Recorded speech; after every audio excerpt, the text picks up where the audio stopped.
you already know. Turn it up, lean back, feel the breeze. Late night truths drifting through the trees. It's for the culture, by the culture. Braylon Lee's got the soul to show ya. Breaking it down, lifting it higher. Feel the rhythm, spark the fire. Headlines flip with a soulful twist. Behind the scenes where the magic sits. It's the heartbeat of the now and the then, where the story starts and never ends. Tune in, lean and feel the groove. Every moment, a vibe you can't lose. It's for the culture, by the culture. Braylon Lee's got the soul to show ya. Breaking it down, lifting it higher. Feel the rhythm, spark the fire. Hey, good morning, America. Every day I feel like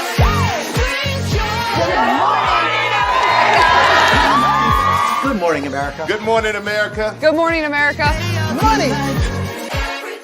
Are you ready? They are ready. Covering the biggest events in the country right now. There's a lot going on here this morning. It's always a good time. That's what the show's about. That's good. Really good. Very good. Coming in hot, Jimmy. Coming in hot. It's far from elementary. Good morning, America. I'm not going to try to strut like Michael or anything. I have known George a long, long time. Have you ever gotten him to dance?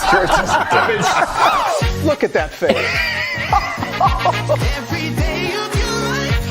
You don't just see it, you feel it. I'm in. I'm in. I'm in too. I'll be there. I am here and so happy. I'm in. I'm in too. I'm in. That tells you something when Snoop Dogg's in. Michael, George, Lara, Ginger.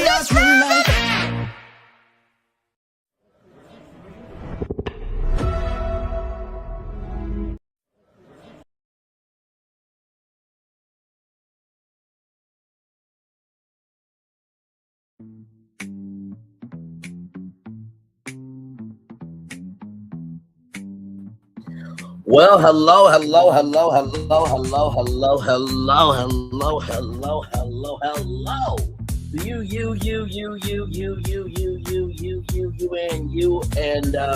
when they talk, just know I feel the love and send it right back to you. It's good to see you, my friend.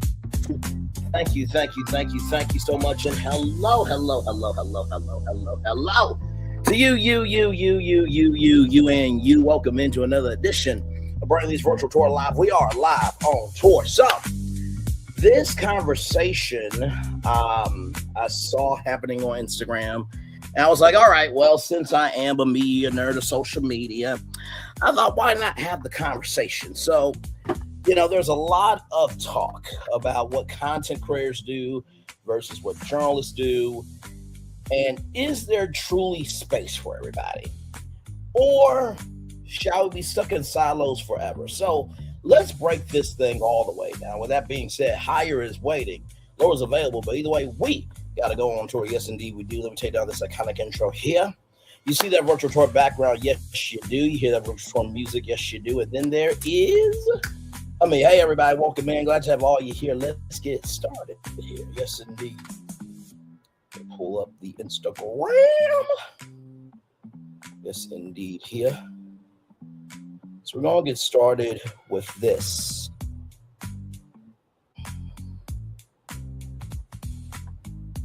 Right here from the Griot.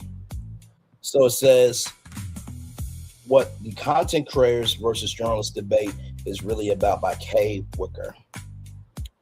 After influencer comedian Jake Shane's rambling, awkward interviews with high-profile celebrities at the Vanity Fair Oscars after party, many began calling out how increasingly it feels as though content creators are infiltrating traditional media spaces. The debate really began to heat up when Tabitha Brown entered to defend her fellow content creators. While this turned some of the backlash directly against her, it also drew nuanced, high-profile responses from both sides of the debate. Seeing people mad that content creators are on red carpets and elevated spaces is blowing my mind. Anybody can create content, but that don't mean everybody can be a content creator. Tabitha Brown, let's cut this shit. Okay, all right, moving on. Actors, stay-at-home parents, lawyers, entrepreneurs, employees, hairstylists, teachers, doctors, journalists, athletes, scholars, models, etc. Just because they become successful doing content doesn't mean they just make videos, and it certainly doesn't mean that they don't belong in elevated spaces. Shout out to all my content creators who are shaking up the world. Keep going.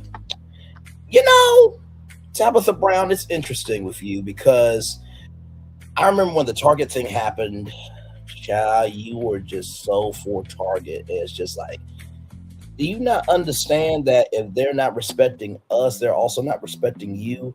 And my thing is with Tabitha Brown as well, if you're really this big, like you said, I'm so proud of my content creators who are shaking up the world.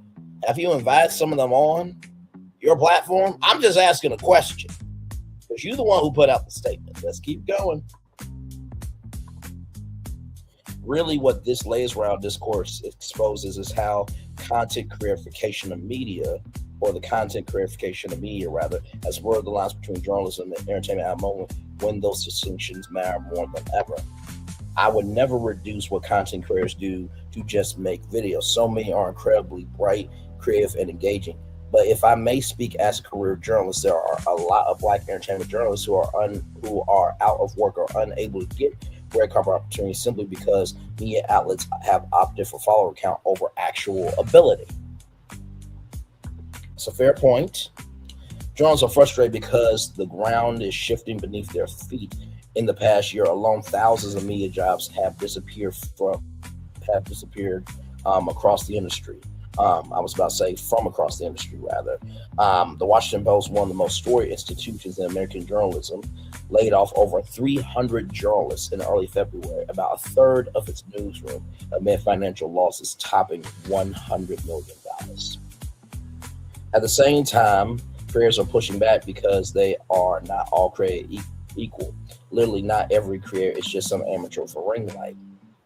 This is from the Baltimore Foodie. I went from creating food personality content to hosting a TV food cooking competition that garnered a regional Emmy nomination after its first season. Some of our stories getting to our dreams may be unconventional, but to some rather, but this is our way. It's a new social tech world, and this is a new way trailblazers blaze on. Many particularly Black creators have the entertainment and reporting chops that studied media in school, only to enter an industry with dwindling entry points, so they have had to start on their own. There is, of course, as Tracy Ellis Ross once said, there's room under the sun for everyone. Journalists and creators can coexist in the media system. The coexistence only works if there are standards across the board about what it actually means to inform the public, because the real danger at a time when misinformation spreads faster than the speed of light and public trust in institutions continue to erode is the loss of the truth. So when I saw this, I was like, okay, we have to have the conversation. Now I look at content creators, right, versus journalists, right? That's why I put myself versus Michael Strahan. What Michael Strahan does on Good Morning America, he reports on what is. We report on the weight of how what is and how it has evolved. I have consistently said I am a content creator with a journalist soul, which pretty much means I have a freedom, a carte blanche, and room to be able to go there in ways that journalists can't. Like I said before, Braylon Lee's virtual tour live, this show that you're watching right now, okay, this energy can't be, won't be, and can never be on this show. Hey, good morning, America.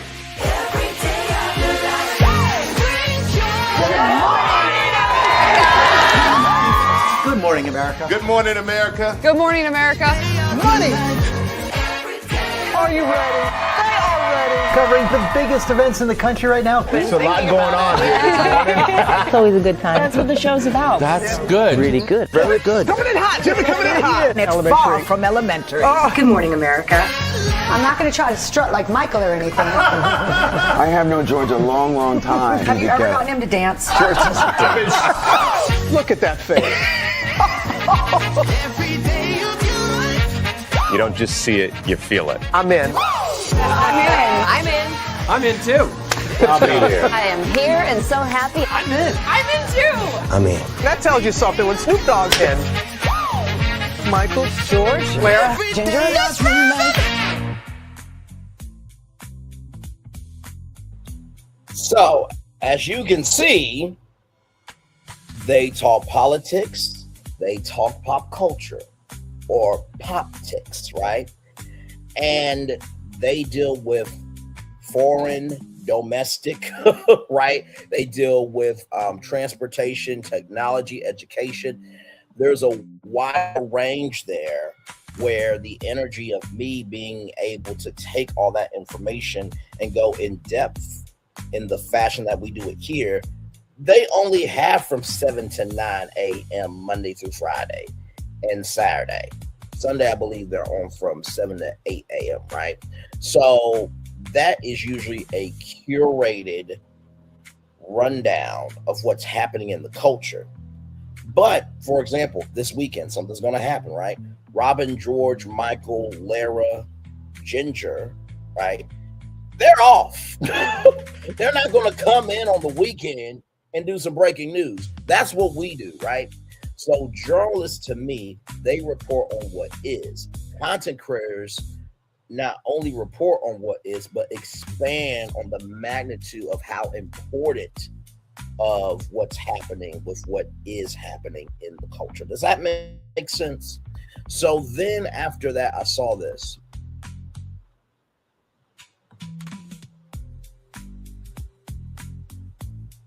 From Tasha Parker. She is a journalist, and she has made it do what it do. Her profile here, 240,000 followers. So she's a journalist from Texas. Journalist for. Sorry, my mic cut off. So this is Takara Parker. She is a Texas journalist. As you guys saw, 240,000 subscribed. I say it's weird. Subscribers and followers are kind of the same thing, except subscribers are YouTube and followers are TikTok and Instagram, but 204,000 followers. But Tasha Parker, who is a Texas journalist, said on her platform, journalist versus creator, a necessary conversation. So here we go.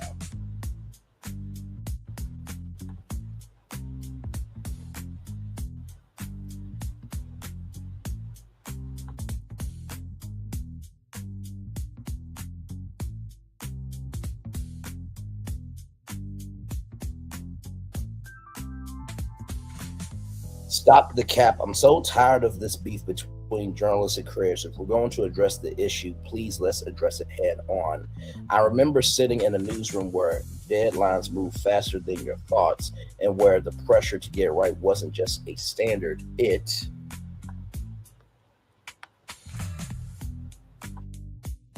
was survival. There's a rhythm to those spaces that never quite leave. Producers calling out times, scripts being rewritten minutes before air, and somewhere in the middle of all that, you are expected to make sense of the world for someone else.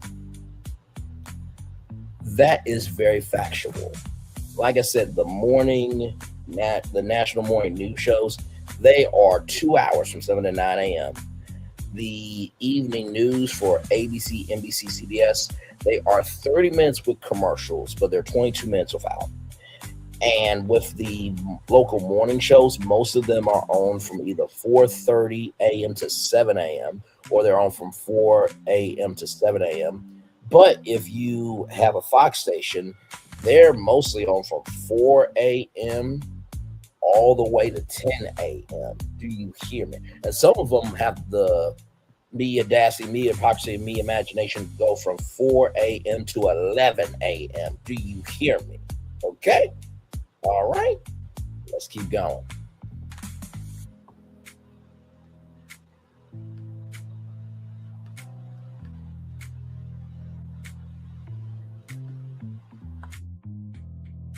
Part of that truth is uncomfortable. Journalism is being disrupted. The very foundation of the industry we know and love is being shaken. And for many journalists, that disruption is personal. Over the past 2 decades, nearly 40% of local newspapers in this country have disappeared. That is very factual.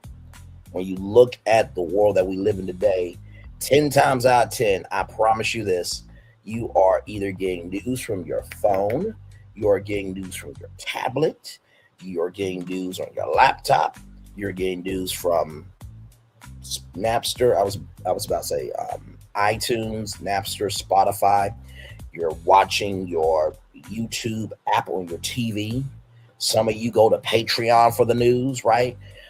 Some of you have digital subscriptions to, different publications and newspapers, because newspapers are becoming digital now, right? So this is very factual. Entire communities have been left without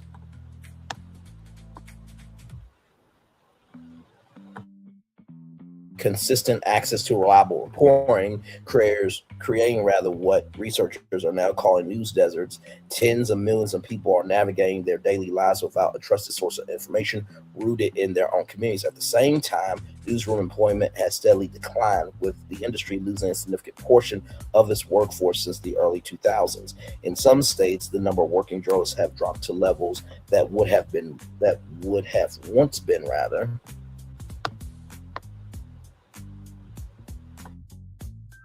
unthinkable. That reality matters in this conversation, because when people talk about journalists feeling a way about creators entering the space, what they often miss is that many journalists are not just reacting to change, they are reacting to loss. And let's face it, that hurts. They're watching colleagues lose jobs, watching newsrooms shrink, watching opportunities that once felt stable become uncertain. And then in the middle of that, they're also watching careers gain access to some of the same spaces that now feel increasingly limited. And I will have to say this, I fully agree.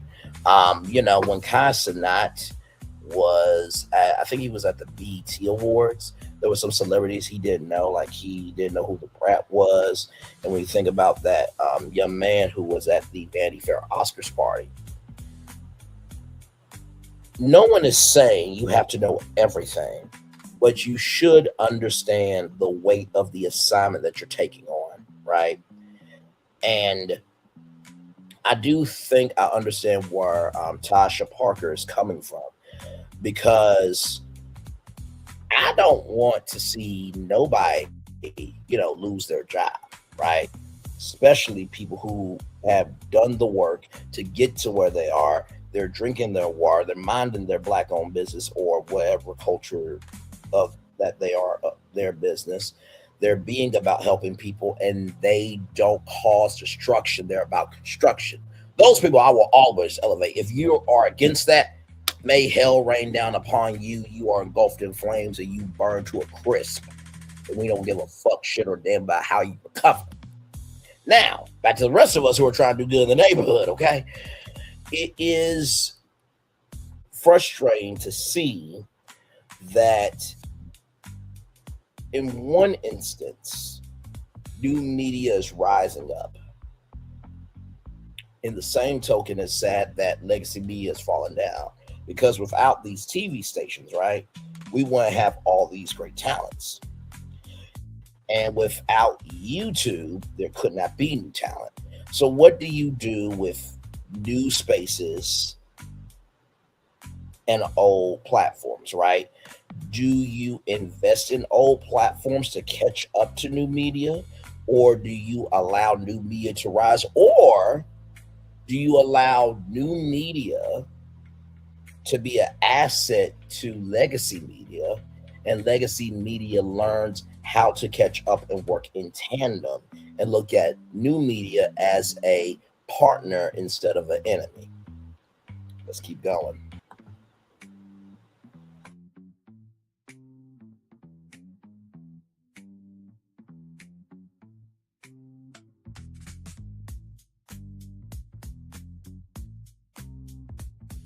That's where I learned how to tell stories in newsrooms across Texas. Is where I learned how to hold those stories with care, how to verify before I spoke, how to understand that we were put out into the world, how to understand that what we put out into the world rather has consequences. it is also where I learned how to create, even though we did not call it content creation at that time. After more than a decade in the industry working across stations, building a name, earning trust the long way, collecting 5 regional Emmy Awards along the way, I've seen what it takes to survive in spaces that were not always designed with us in mind. What I have also seen is how quickly those spaces can change and how unprepared we sometimes are rather to talk about that change honestly. So when I hear people debating journalists versus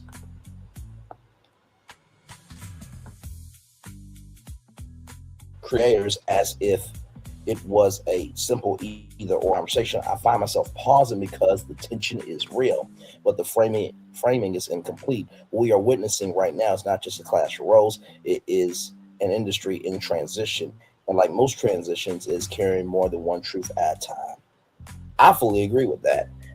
And I did see an article, I think we read it here on Braylon Lee's Virtual Tour Live, that content creators will become one of the most biggest freelancing jobs in the United States of America. I believe either this year, next year, or 2028. In one of those years, 2026, 2027, 2028, content creators will be one of the biggest freelancing jobs. And so I definitely see content creators working for these huge news organizations. So imagine me, let's just say the Oscars just passed. So live from Hollywood, Braylon Lee, content creator for ABC News. I could so see that happening very easily. When it came to the Diddy trial, how many content creators got to be on TMZ and ABC News? Armand got to be on TMZ. Tisha Tells got to be on ABC News Live. So it's not like the news organizations are not wanting content creators in the door.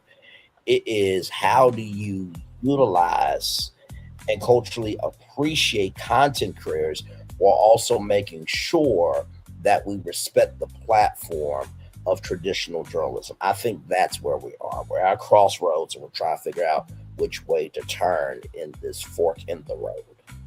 Let's keep going.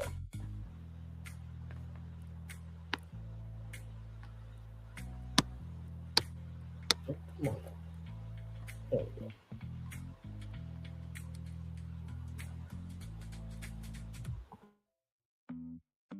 Even when those two things aren't directly connected, the proximity of them can feel like they are. That feeling deserves to be acknowledged. At the same time, we cannot have this conversation without defining what we are actually talking about, because too often we collapse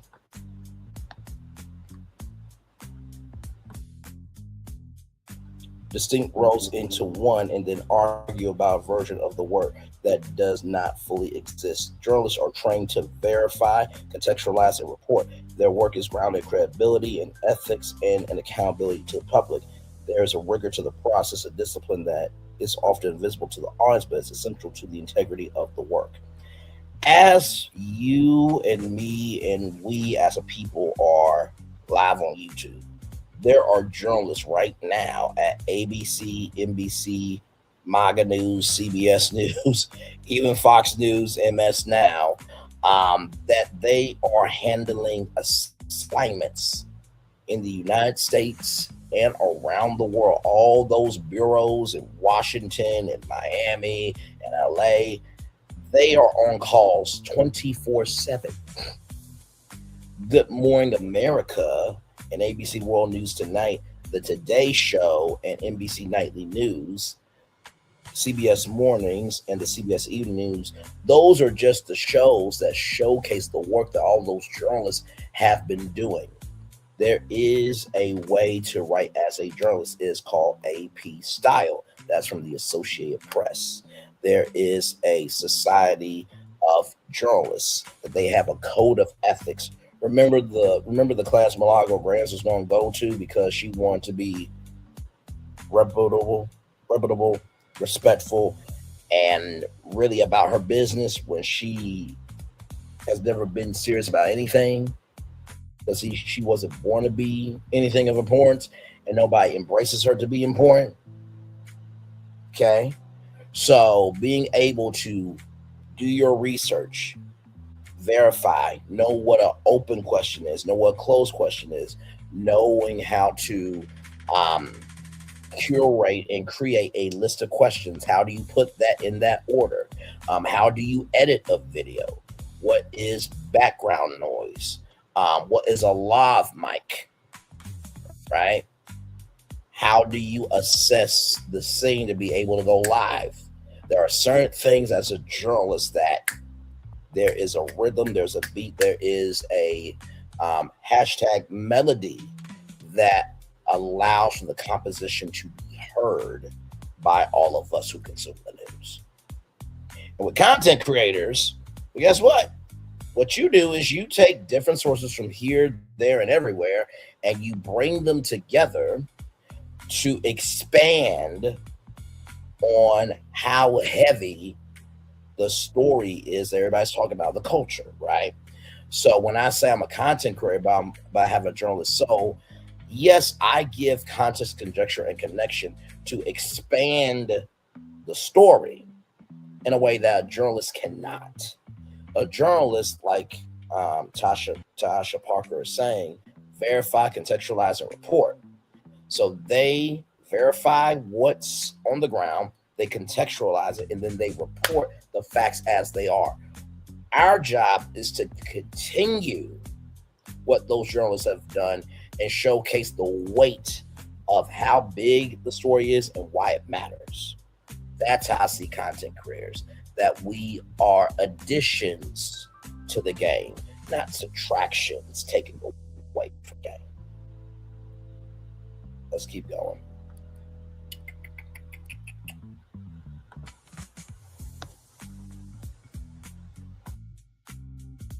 Creators, on the other hand, are building direct relationships with audiences in ways that traditional media has historically struggled to do. Their work is rooted in connection and relatability and in the ability to translate information in real time. Basically what I just said. They understand how to meet people where they are and to build communities that feel both intimate and personal. Let's keep going.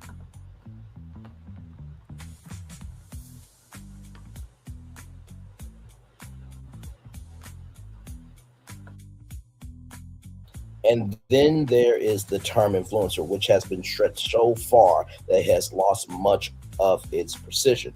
It has been used to describe everything from meaningful cultural commentary to purely commercial content, which only adds to the confusion when we are trying to compare worlds that are not actually the same. When we fail to define these distinctions, we end up flattening the value of each, and doing so, we miss the larger point, because this is not simply about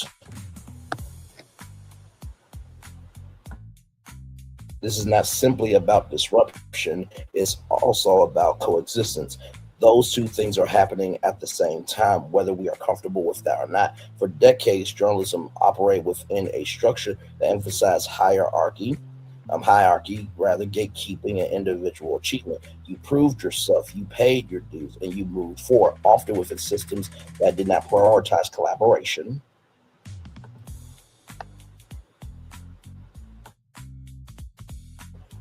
As a path to success. In many cases, you were taught to protect your work, your sources, and your opportunities because those things were scarce. And I wanna pause here for a minute, because absolutely, right?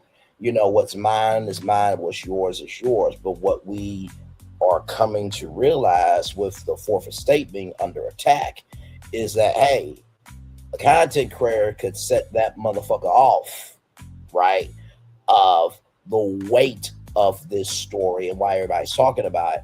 And then that journalist can go back and verify and contextualize and report that, hey, this needs to be talked about. So instead of journalists in silos, and I'm not saying journalists are doing this on purpose, I'm not saying that at all, but instead of journalists being in silos and content creators being in silos, it's like, oh, wait a minute, you got the reach to let people know that's important, and I got the reach to let people know the weight of why it's important. Adding to journalism, not subtracting from the weight of how journalism needs to matter. Let's keep going.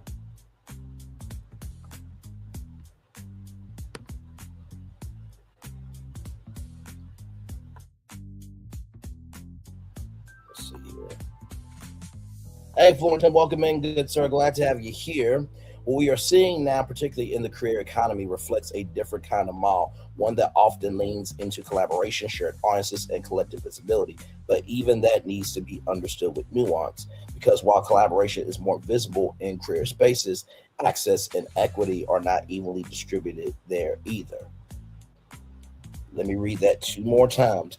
Because while collaboration is more visible in career spaces, access and equity are not evenly distributed there either.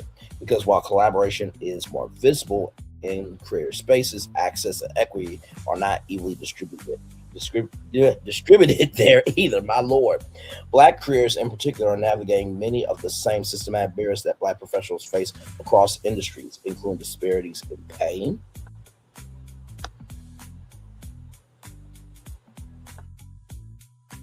recognition, and opportunity. So while the structure may look more open, the outcomes are not always more equitable. And that is very, very true. If you remember last night's show, right, we talked about,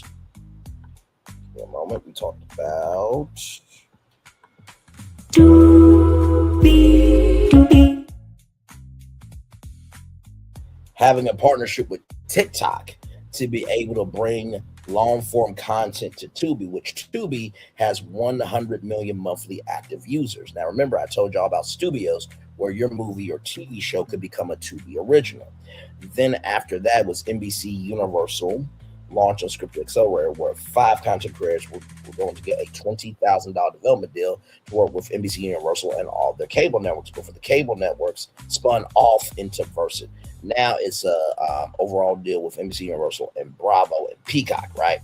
And then was the Blavity Career Collective. So I'm going to show you that video of Studios just to show you what Tasha Parker is talking about. Here we go.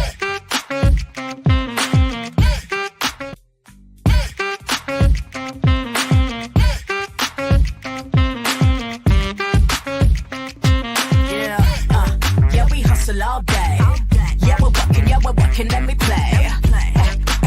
You know me, work real hard, now we're ready, let's play. Hustle up, yeah. Ready, set, let's go, yeah. Hustle up, yeah. Ready, set, let's go. Turn it up, turn it up, turn it up, turn it up a little louder. Now get low, get low, get low, get low. Come on, drop it to the floor, yeah, drop it to the floor. Turn it up, turn it up, turn it up. Turn it up a little louder. Now get low, get low, get low, get low. Come on, drop it to the floor, yeah, drop it to the floor. Turn it up, turn it up, turn it up, turn it up a little louder. Now get low, get low, get low, get low. Come on, drop it to the floor, yeah, drop it to the floor. Turn it up, turn it up, turn it up, turn it up a little louder. Now get low, get low, get low, get low. Come on, drop it to the floor, yeah, drop it to the floor. Turn it up, turn it up, turn it up. Turn it up a little louder. So y'all saw that, right? Build your hype team, right? Build your hype team. Make sure that you bring your project. If your project is a hit, we'll greenlight the next one. No bullshit. But in the same token, not everybody is going to be chosen. And what do I always say? It's one thing to call yourself, is another thing to be chosen. And so before, Hollywood used to be up here. And the fans used to be down here, where Hollywood's like, oh, we don't need you. Who are you? Why do you matter? But now,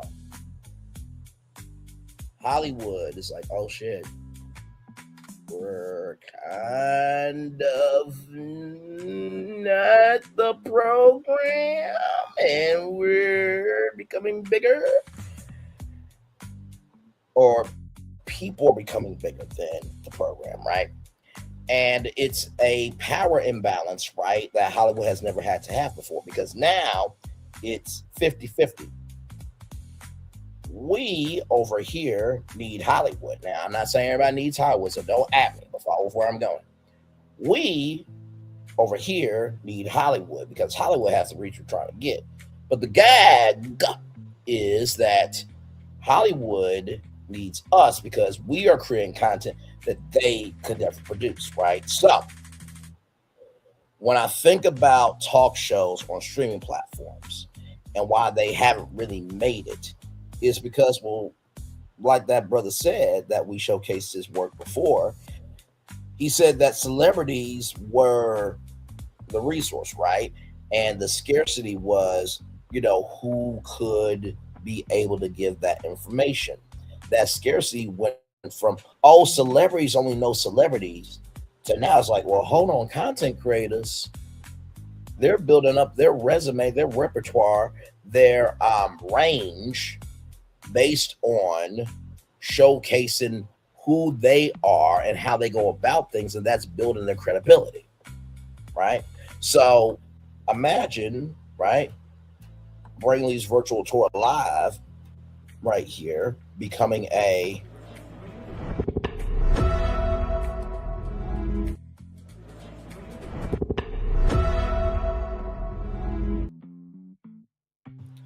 and why would that work for Hulu? Well, let's take a look at a couple of the reasons. One, we made it to 1 million views on our own. Platforms are willing to invest in content creators more than celebrities, because celebrities, they come with a rider. A rider is basically a list of requests, but also too, based on their social capital, they're going to be able to ask for more than content creators are. And plus, not only that, the bigger the project, the bigger the budget has to be. But with content creators, because we're already creating, producing, and distributing the content on our own, that helps.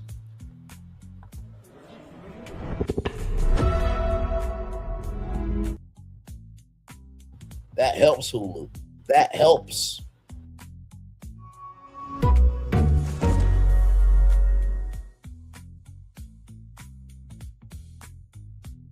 Peacock. That helps.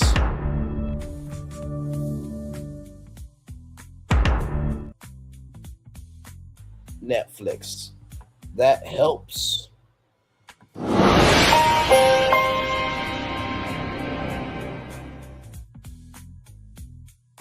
Because this show right here is about $1,000 and some change. Laptop's about that much, the $1,000. Then StreamYard pay a monthly subscription, and then Canva to make the thumbnails, and then there's Braylon Lee's virtual tour live. Oh, okay, well, since he already produces the content, all we gotta do is just put it on. But also, too, here's another gag. Just because I create, produce, and distribute the content already doesn't mean that you get to be lazy and just put the content on and think it's going to work. No, if I'm going to be on Hulu, then I'm going to need a media campaign. I'm going to need a press tour. I'm going to need to be culturally appreciated and invested in and purposely introduced accordingly for Hulu, Stars, Netflix, Peacock, Tubi, or wherever I am, for me and that platform to both rise up, right? The network or whatever platform I'm on should never be getting more than me, right? And I should never be getting more than the platform. We should both be rising up in tandem. That shift does not just introduce new opportunities, it also exposes old iniquities in new ways, while at the same time challenging long-held beliefs about how success is supposed to look and who gets to achieve it. And when those beliefs are challenged, it can create friction. Friction is not always about ego. Let's keep going.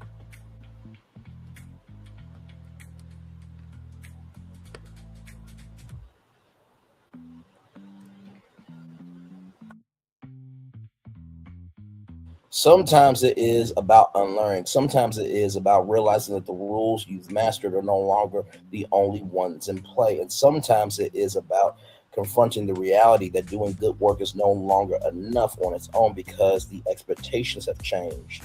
Visibility, connection, and ownership is now a part of the job. It's no longer enough to tell the story well. You also have to understand how that story travels, who it reaches, and why it resonates. Do you see why we're having this conversation now? Let's keep going. At the same time, for careers stepping into spaces that intersect with journalism, there's a different kind of responsibility that comes into focus.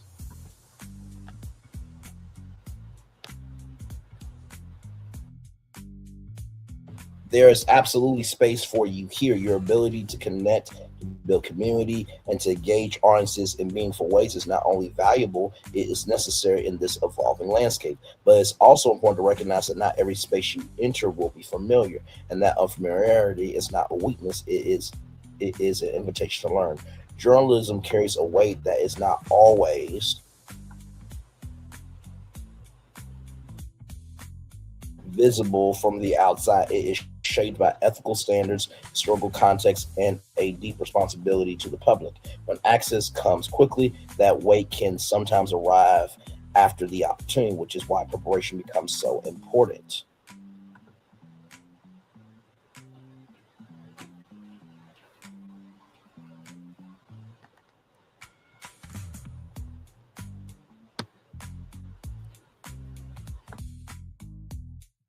This moment is not asking you to abandon what you know, is asking you to expand it.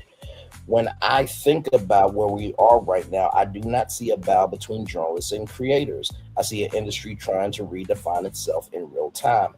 I see people holding on to what they've built while also trying to understand what is being built around them.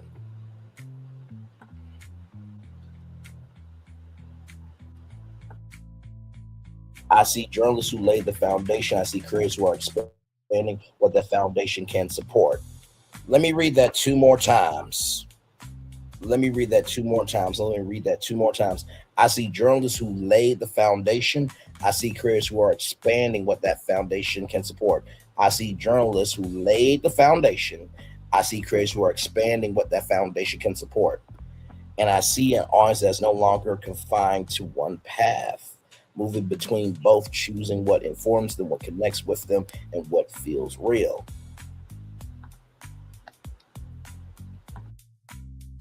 The question is not who belongs, it is whether we are willing to recognize that we both do.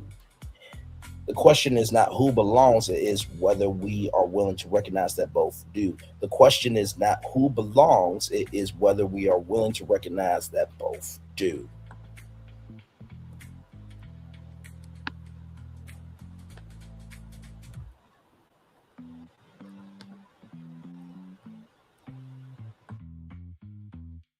Preparation in this context is not about fitting into a mold that was never designed for you. It is about grounding yourself in the work. It is about asking questions, seeking understanding, and taking the time to learn the history of the spaces you are entering, especially when those spaces were built by people who had to fight to be taken seriously within them. Now clock that T. Now clock that T. Now clock that T.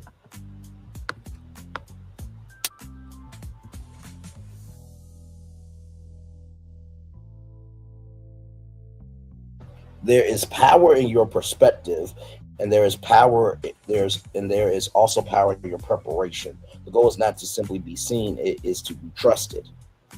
There is power in your perspective, and there's also power in your preparation. The goal is not to be simply seen, it is to be trusted. There is power in your perspective, and there's also power in your preparation. The goal is not to simply be seen, it is to be trusted. I can tell you the way I have done YouTube and have done anything and everything in the content creation space. I know I'm frozen, but give me a moment because I'm coming back. There I am. Anything and everything and all things that I've done in the content creation space. Radio taught me how to find my voice. Television taught me how to control that voice and understand a format and time management. And then the marketplace taught me how to diversify it. But for you, if you're a content creator, you may not have that formula. right? For you is, okay, well, I'm black. What is relating to black people? And then it's like, okay, well, hell, I know black people are real. I know black people are blunt. I know that black people don't take no shit. And that might be your formula. Your formula also might be, well, maybe this is my way to be a cultural historian. There are many different formulas to be able to get to where you want to be within the world of media. But like the statement said, there is power in your perspective. And there's also power in your preparation. You should never allow your perspective to be your main commentary without preparation. And you should never be so prepared that you can't have a perspective. Let me say that 2 more motherfucking times. You should never allow your preparation to negate your perspective. In the same token, you should never allow only your perspective to matter without preparing to expand on your commentary. You should never allow your preparation, your research, your due diligence, whatever you do to make it do what it do. You should never allow that to negate your everyday. But also, too, your everyday cannot be your only track.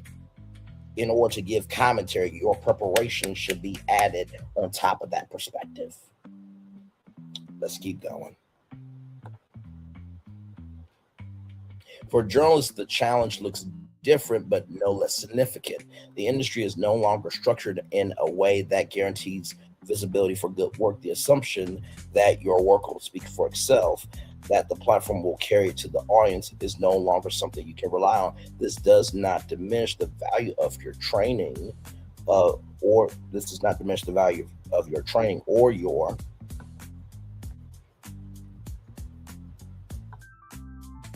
experience.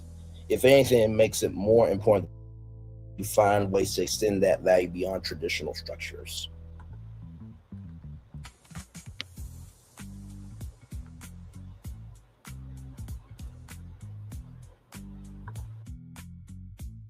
This moment is not asking you to abandon what you know, is asking you to expand it.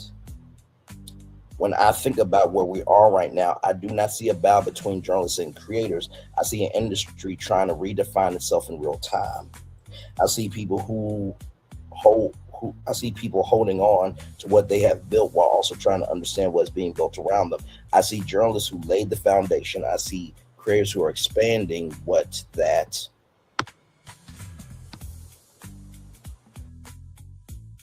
foundation can support. I see journalists who lay the foundation. I see creators who are expanding what that foundation can support. I see journalists who laid the foundation. I see creators who are expanding what that foundation can support. I see journalists who laid the foundation. I see creators who are expanding what that foundation can support. I see artists that's no longer confined to one path, moving between both, choosing what informs them, what connects with them, and what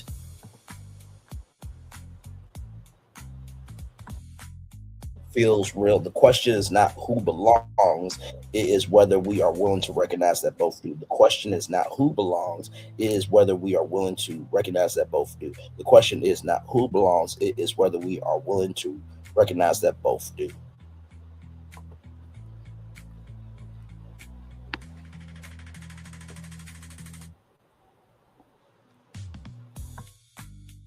Journalism is shrinking. The creator economy is expanding. Everybody feels it. Newsrooms are disappearing. Creators are reshaping access, and the tension between the two says more about survival than competition. The Taisha Parker Show. TaishaParker.substack.com. Shout out to Taisha Parker. Excellent article from your Substack.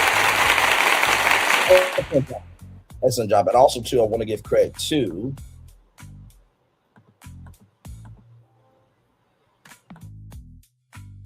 Kay Wicker from the Griot. Excellent job. Both of those black women threw down in every shape, form, and fashion to say what needed to be said. And I have never been above the program, and I'm not beneath the program either. I can walk on to that set at the bottom of a basement in a glorified building named after oneself, the Robert A. Iger building, and throw down GMA as good as Robin, George, and Michael. But also within that, recognizing my role is to expand, engage, and stretch out the magnitude of the weight of why the stories that we're reporting on GMA matters. Hey, good morning, America.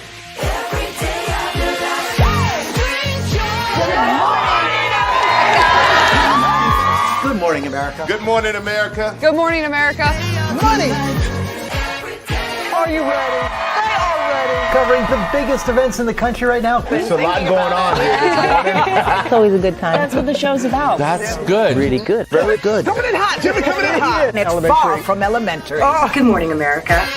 I'm not going to try to strut like Michael or anything. I have known George a long, long time. Have you ever gotten him to dance? Look at that face. You don't just see it, you feel it. I'm in. I'm in. I'm in too. I'll be there. I am here and so happy. I'm in. I'm in too. I'm in. That tells you something when Snoop Dogg's in. Michael, George, Lara, Ginger.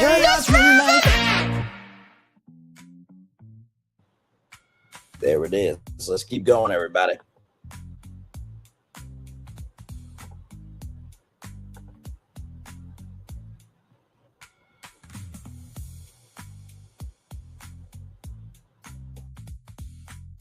So this article right here is from the University of Texas at Austin, Knight Center for Journalism in the Americas.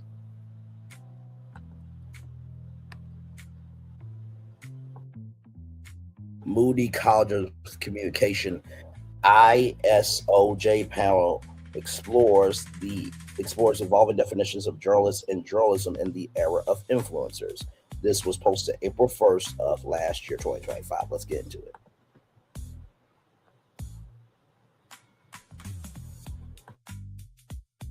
Shout out to Paisley Porter here. With influencers rising in popularity, debates about what constitutes journalism and a journalist have found their way into newsrooms. While many are concerned with the ethical standards of influencer reporting, there is an undeniable shift toward consumers receiving their news from individuals rather than news organizations. A panel at the 26th International Symposium on Online Journalism, ISOJ, addressed the phenomenon and accompanying worries on Friday, March 28th. Amy Mitchell, executive director for the Center for News Technology and Innovation, CNTI, opened the panel by presenting data from a study showing that about 3/4 of Americans believe that everyday people can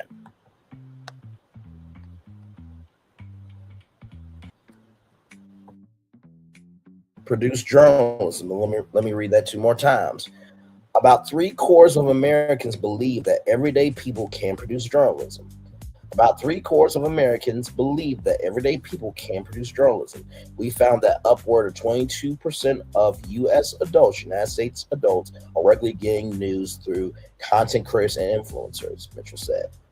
Within that 22%, the ages are fairly evenly distributed across ages and education levels. I was about to say education levels, but education levels. The study also found that regular consumers of influencer content are placing greater importance on technology and speed to stay informed. And that is something that content creators have over journalists. With journalists, there is the morning meeting. Everybody brings their stories. Yes, no, yes, no, yes, no, yes, no. But with content creators and what journalists will realize is, hold on, I can go live on YouTube anytime I want to. I can go live on Instagram. I can go live on TikTok. I can go live on Twitch. Right? I can go live on my Patreon.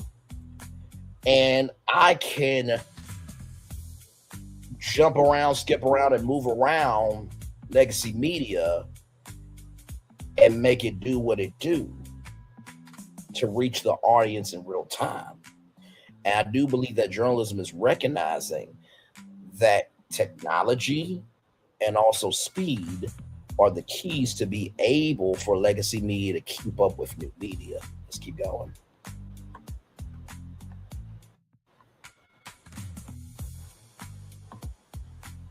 Liz Kelly Nelson, founder of the newsletter Project C, presented a graphic breaking down the 2025 news ecosystem. While the chart featured 8 categories, including established for-profit media, new media, and new mission-driven, Nielsen focused more specifically on expanding content creator model journalists and news influencers. Nielsen starkly defines news influencers as people who deliver takes on things, making it clear that the main difference between news influencers and content creator model journalists is that news influencers do not produce original content while journalists do. So we read that 2 more times. That the main difference between news influencers and content creator model journalists is that news influencers do not produce original content while journalists do. That the main difference between news influencers and content creator model journalists is that news influencers do not produce original content while journalists do. Now, I will just say this, right? Yes and no to that logic. I truly believe every single tour that we have done, I am a news influencer, but I am also a content creator model journalist, because the original content and creating a perspective from the preparation I've done is original. Let's get that motherfucker straight right damn now. Okay, now listen. Myself, Lovely TTV, Kempire, we're not out here boots on the ground every single day, here, there, everywhere. But to sit up here and say that news influencers, right, cannot be model journalists.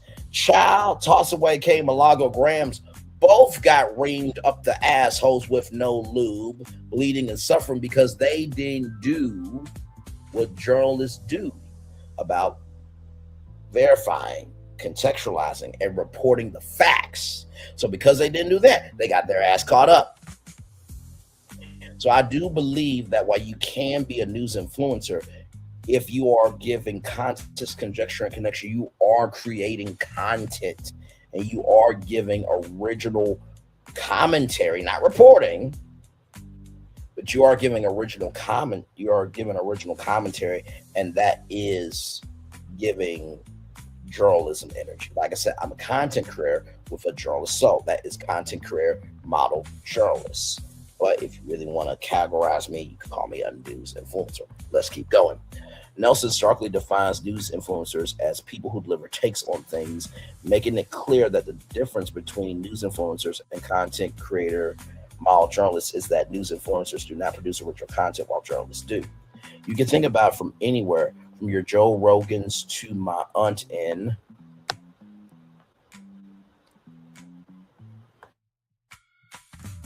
Florida who really thinks that she knows something, Nielsen said. Nielsen gave examples of creator model journalists, Emily Aiken from Heat, Taylor Lorenz from User Magazine, disgraced journalist Taylor Lorenz, let's get that straight, and Casey Newen of Platform, to name a few.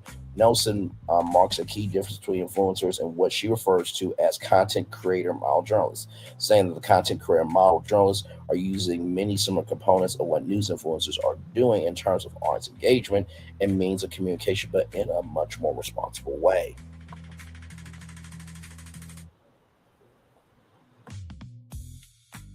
After this last presentation, I don't really know what I am. Rather, Joe Carlos Eduardo Esperanza, a content creator, nonprofit director, as he stepped to the podium. With over 12 million followers on TikTok, Esperanza utilizes social media as a means of activism for immigrant rights, tailoring his content to what he feels are the most pertinent news stories for his audience. It's not just I give news and information about my views on things, but I also share a lot about my personal story. I help people out, Esperanza said. They know everything about my life, which is really interesting. I think it doesn't tend to happen in traditional journalism. No, it does not. In traditional journalism, you are never supposed to be the news. But when you are being a news influencer or you are being a content career model journalist, which to me is being a content career of a journalist, so you do bring your personal perspective into that, which is way different than just verifying, contextualizing, and just reporting and moving on.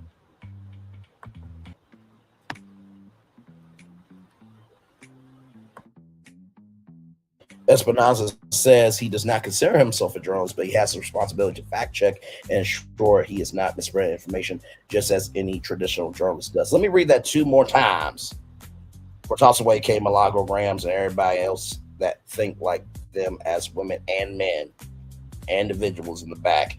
Espinoza says he does not consider himself a journalist, but has the responsibility to fact check and ensure he does not spread misinformation, just as any traditional journalist does. Espinoza says he does not consider himself a journalist, but has the responsibility to fact check and ensure he does not spread misinformation, just as any traditional journalist does. We see a lot of people who just go on social media and lie.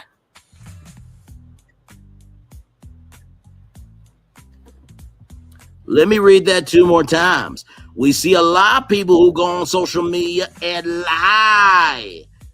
WESEALOTOFPEOPLE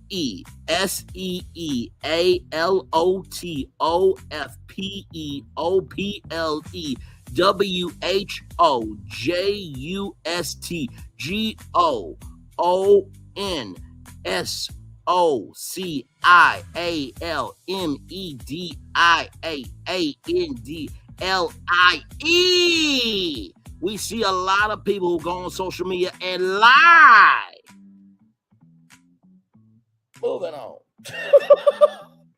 It's good for engagement. It's good for views, Espinoza said. So how do you balance being engaged and being viable at the same time as being responsible? Espinoza said that while he does give his political opinions and talk about the news, that there's an added component where he shares personal details and that he helps people and is embedded in his community. He reflects on his work in a nonprofit, mentioning a backpack and school supplies drive in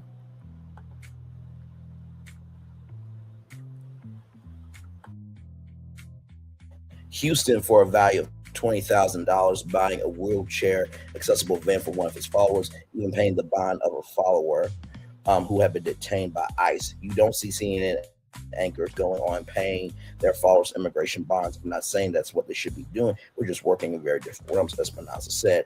Ben Branga, Harvard University fellow and former global head of editorial at Snapchat, then began the final presentation of the panel before the Q&A. He opened by addressing an urgent problem. Legacy news media organizations losing audience and trust and reach, rather.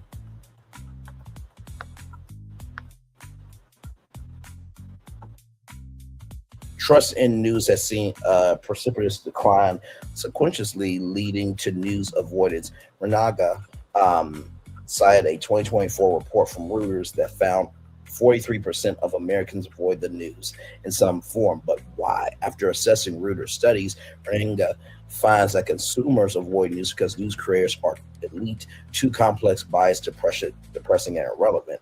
We're seeing a really interesting and huge international shift. Renaga said these social platforms are hugely growing. Renaga reflects on statistics he has recently read that suggest the average American uses social media for 2.5 hours a day, increasing to 4 hours a day among teenagers. That makes social media one of the largest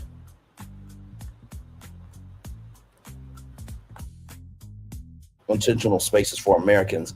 As former global head of editorial at Snapchat, Renaga ran focus groups and found that Snapchat users wanted news that was engaging and relevant to them and more of it. Contrary to these findings, Snapchat was still running to the idea that a place like Snapchat is not a place for news. Snapchat worked to find a solution for this disconnect. The answer: Good Luck America, a daily 3 to 5 minute news show hosted by former CNN journalist Peter Hamby. I had to look at these platforms as sort of communities within their own cultures.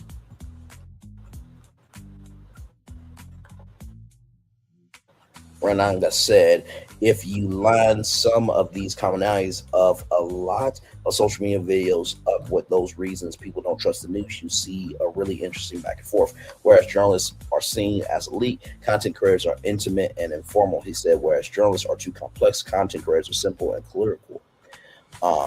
Whereas journalists are seen as biased, content creators are transparent and engaging. There's a crew of people out there who have really unlocked a very interesting way to connect with audiences, Renata said. And it is really interesting to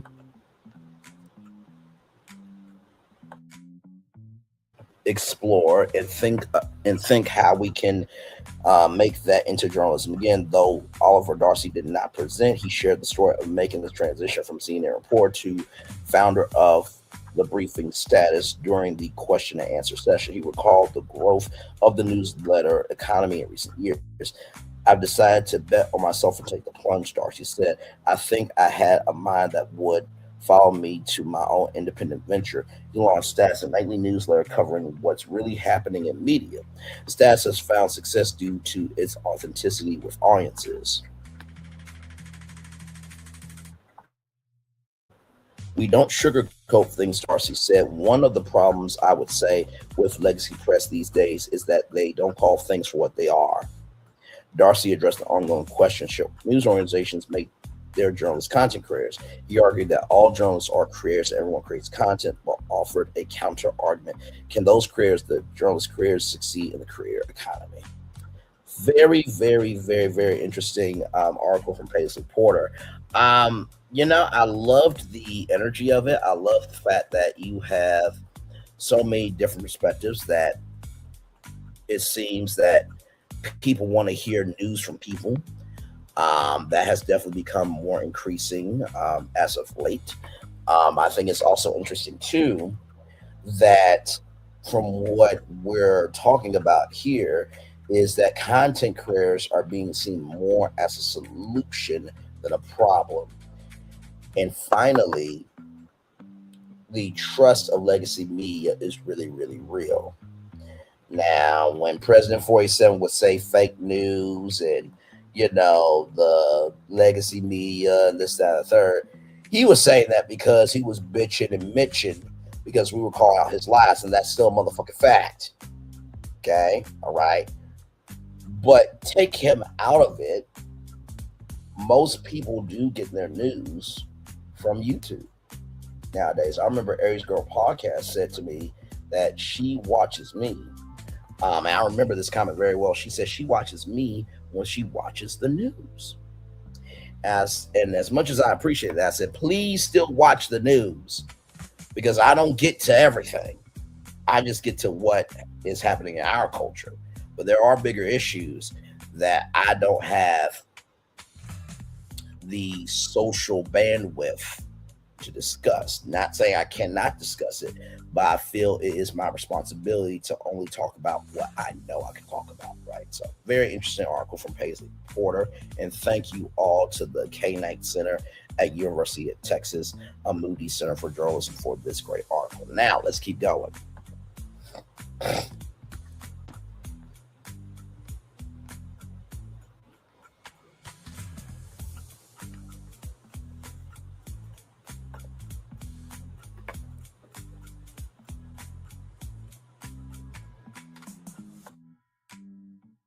So this is from a platform called the Up and Up, Journalist versus Creator.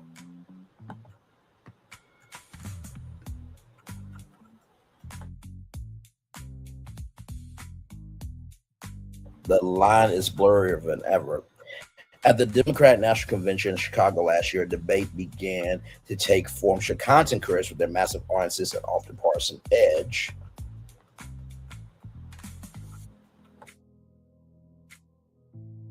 get better access to candidates and surrogates than traditional journalists? It's a fair question, and one that media executives and party strategists are weighing daily in our new media environment, and where news influencers are racking up views. This debate tugs at a bigger existential question, rather. What is the difference between a journalist and a content creator? That's the question I find myself assessing over and talking through with both a journalist and content creator friends ad nauseum. I don't have a simple answer to you. Journalists talk about the story and what is of that story at the time. Journalists expand and dig into and stretch out the magnitude of why this story matters and why people are giving the story so much weight. That's my answer in terms of the difference between a journalist and a content creator. Do you paying subscribers can see what some of the up and up ambassadors had to say about this below the paywall? When I left CNN to launch the Substack, most people thought I was crazy. But 3 years later, that decision to leave a legacy outlet and start a newsletter, social for a series of podcasts has become commonplace for journalists. Often it happens due to circumstance rather than choice. On Tuesday, I wrote about how Gen Z's use of TikTok for news has grown 5 times since 2020. Beyond TikTok, Pew Research Center data shows that young adults ages 18 to 29 are the most likely to get their news from YouTube, Instagram, Twitter, and Reddit, far surpassing 30 to 49-year-olds on Instagram and Twitter especially. So here we go. Demographics and product identification of regular social media news consumers in the United States.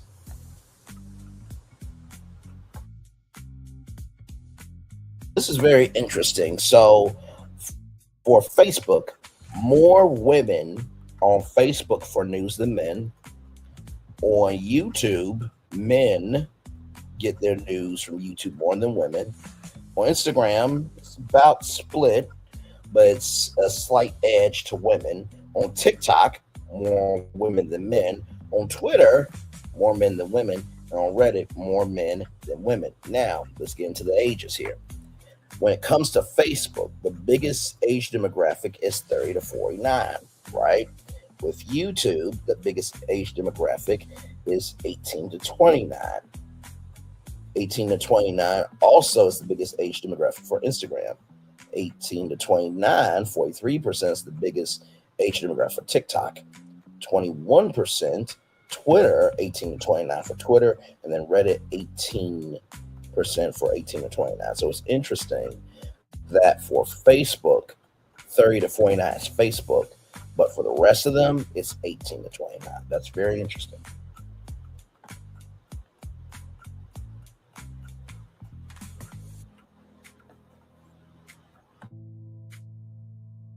Sorry, y'all. When it comes to podcasts, young adults are also the most frequent listeners of any age cohort. It's worth knowing that their likelihood to have ever listened to a podcast have not changed since 2022 today. There we go.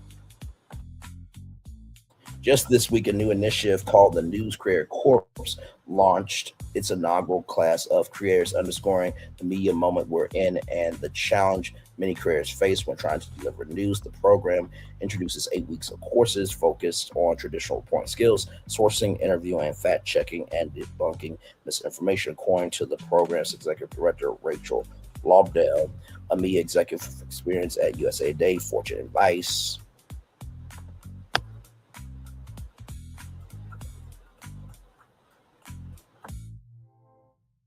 More and more people are getting their news and information directly from content creators on platforms like TikTok, Substack, and podcasts. Instead of fighting against that, we are better served by equipping these creators who care deeply about their audiences and want to get it right. Fact checking and reporting skills typically found in newsrooms. That is how we are going to be able to fight misinformation.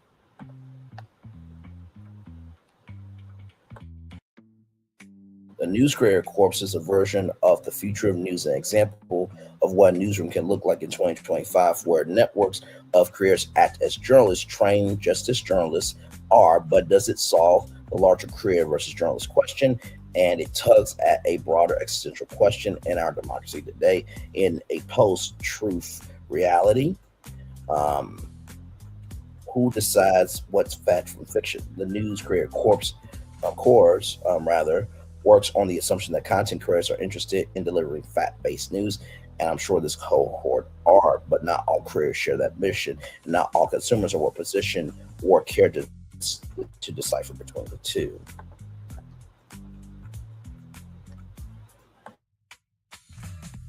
learn more about how Gen Z is discerning between journalists, content creators, fact and fiction, I checked in with the Up and Up community to ask some of our ambassadors what they see as the difference between a journalist and a content creator, whether or not they are more pro to listen to one or the other. So, shout out to the Up and Up for sure on that. A great article there. Substack is a whole universe upon itself.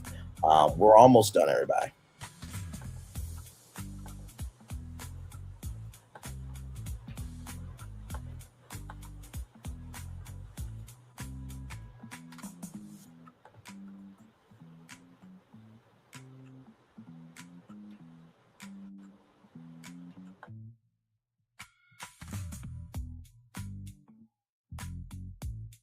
Y'all thought that was a very interesting poll.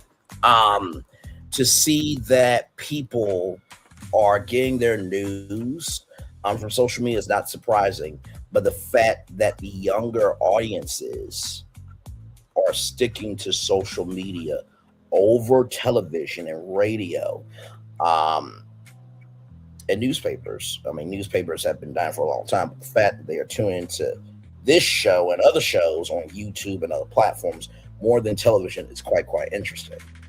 And if you think about it, with Tubi and the long form content that they're going to be producing with TikTok, we just talked about how TikTok, a lot of people get their news from there. So imagine content creators and news influencers being able to have shows on Tubi, right? So imagine one day you're on Tubi and you see Braylon Lee's virtual tour live as a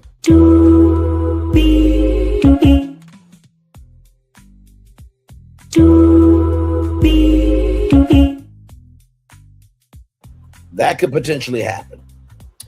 Here we go from the American Press Institute. What content creators want newsrooms to know. Here we go.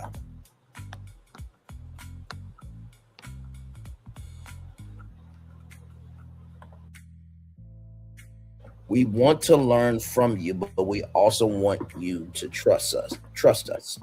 This is what social media content creators and influencers told the American Press Institute about collaborating with newsrooms across the country. We spoke to 7 creators who have a wide range of experiences with both local and national newsrooms, and 2 who were hired specifically by publications to create content for social media sites. Some worked with organizations in American Press Institute's second influencer learning cohort, which brought together 16 local newsrooms in 2025 to experiment with new ways of reaching their communities and new audiences through collaborations with creators in a way that benefit both groups. It is a delicate dance as creators navigate constantly changing algorithms on Instagram, TikTok, YouTube, and other platforms. The speed of innovation and quick adaptation that creators manage daily is rarely faced by traditional newsrooms to the casual observer. The end product may look simple, a short conversational video or a quick take on a trending issue,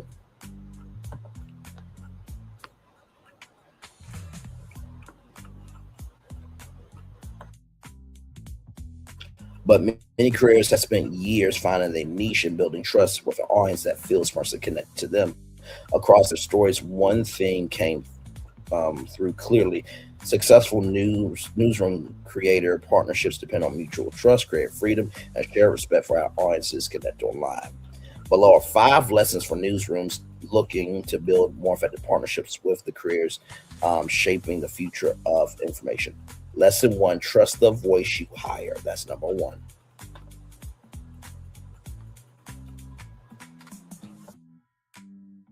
Creators aren't just brand ambassadors. They are storytellers who spend years cultivating credibility with specific audiences. Their tone, pacing, and presence are their superpowers.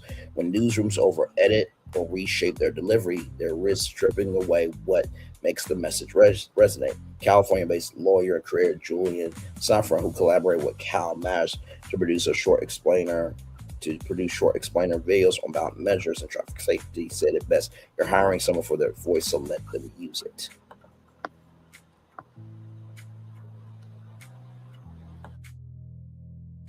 Satisfying advised that shorter native style videos often outperform longer, highly produced ones. When Cal Maris opted for a longer version of one video, engagement dropped by up to 70% compared to Saffron's standard short videos. His point wasn't that the newsroom was wrong; it was that the creators' familiarity with the platform behavior is a part of what newsrooms are paying for. So let's listen to Saffron right here. Hey everybody. So one thing to think about when you're working with content creators is, what is your goal for your campaign? Is your goal getting 100,000 views? Is your goal creating a really nice piece of content that you can use on your own channel? Or maybe your goal is getting newsletter signups or a conversion to a paid membership or website. You should tell the creator what these goals are, because the creators will be able to better curate and tell the story of your brand, your institution, or your piece in a way that optimizes for that goal. For example, if you want more views, then usually shorter videos perform better, and trends also tend to get a lot of views as well. And the creator knows best in this way because they know their audience. So make sure to think critically about what your goals are and communicate those to the creator, because the creator will be better able to craft a partnership with you to reach those goals. Thanks.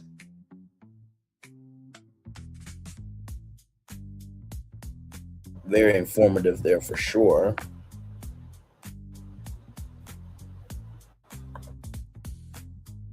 That lesson extends beyond editing style. Creator Adrian Daltani, now a social video host for the Philadelphia Inquirer, says her role works because she is trusted to bring friendly energy to serious topics. The Inquirer already had a strong video team, she said, but they wanted something warmer and more personal, where viewers feel like they are getting the story from a friend. The takeaway: when you collaborate with a creator, you're not outsourcing your journalism, you're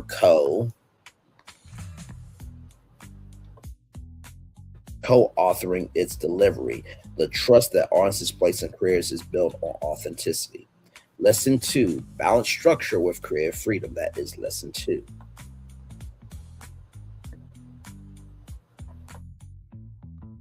Journalistic rigor and creative flexibility don't have to clash, but too much structure can smother the magic of real-time storytelling.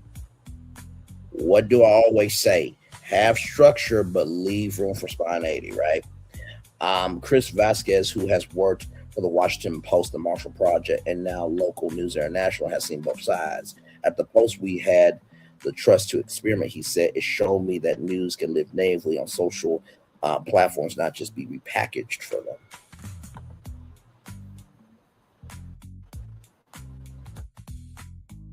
When he moved to an investigative newsroom, the slower pace and multiple approval layers made it hard to keep up with the rhythms of social media. Every edit, every note, every approval adds friction, Vasquez said. You gain the stability and support of a newsroom, but you lose some of the spontaneity that social audiences expect. The best collaborations find a middle ground. Newsroom editors handle accuracy and ethics, while creators still voice format and timing.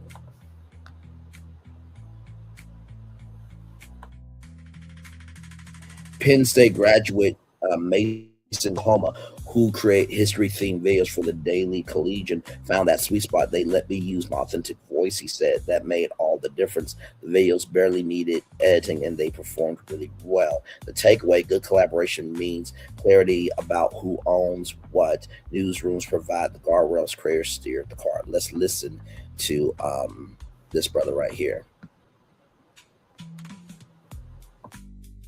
And his name is Chris Vasquez. Here we go. My biggest advice to newsrooms looking to work with creators is to just let them cook. Maybe you're an editor who's new to social video or who's only seen a certain format of social video. When somebody else comes in and starts doing something different from what you've seen before, that is intrinsically going to cause some discomfort. But in my experience, much more fruitful collaborations happen when editors sit down with me before giving an edit saying this needs to change and say, here's why this is making me uncomfortable. And then I could present why I did that. Because there are so many little decisions that go into producing social video that might not be super obvious to people who are really steeped in this world. Take this video, for instance. If you go back to the very beginning, I started off not by introducing myself, but simply by saying, this is the value you are going to get from this video. It is one piece of advice on working with creators. And take the through line of this video, for instance. I could have given a lot of pieces of advice for creators working with newsrooms and vice versa. Instead, I limited it to this one because I wanted to be very clear what the unique value prop of this video is and what you're going to get out of it. And I'm not saying never give feedback. I've had wonderful editors flag accuracy issues to me in scripts and in videos. I've had them raise concerns about tone that have allowed me to be more cautious and more appropriate when presenting stories that I'm adapting. And I've also gotten great ideas on how to visually present something from editors in really creative ways. And I'm also saying that it is really easy for an editor to go into a script and essentially rewrite it in their voice rather than creators, which will hurt a video. It's easy to make other little changes that without your knowledge or intent are overriding things that were very intentionally done in the first place. And it's very easy for creators to start feeling burnout or resentment over that. So acknowledge and talk through discomfort and use it as an opportunity to build trust, because greater trust will lead to greater creativity, will lead to better engagement. Very, very well said. Let's keep going, everybody. Lesson 3, authenticity beats polish. I think I do that very well. Let's keep going, everybody.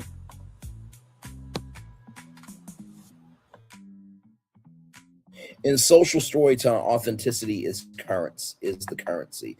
Audiences connect with creators who sound like real people, not institutions. Across every conversation, creators emphasize that authenticity builds trust and trust drives performance. Perfect lying and graphics can't replace sincerity.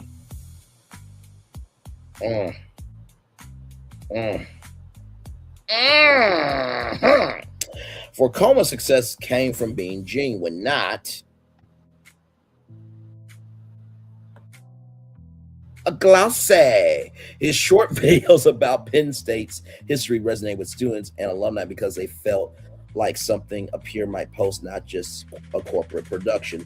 You have to hook people immediately, he said. Don't start for law intro, jump right into the story. Michelle Reed, indigenous creator and founder of a Pow Pow inspired fitness program, learned the same.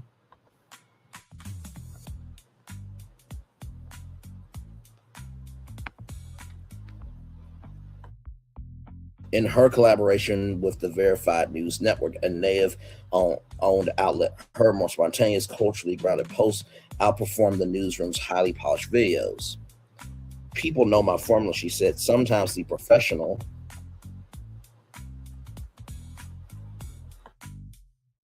stuff doesn't hit the same way to your people. Authenticity also means showing up beyond the post. The Inquirer's points out that engagement doesn't end when the video goes live. People want to feel like they're in a space that's actually inviting. That comes from the tone, from body language, actually showing up in the comments. The takeaway: viewers follow people, not platforms. They can sense when content is real. Give creators a space to show up as themselves, and audiences will stay. So let's watch this video here.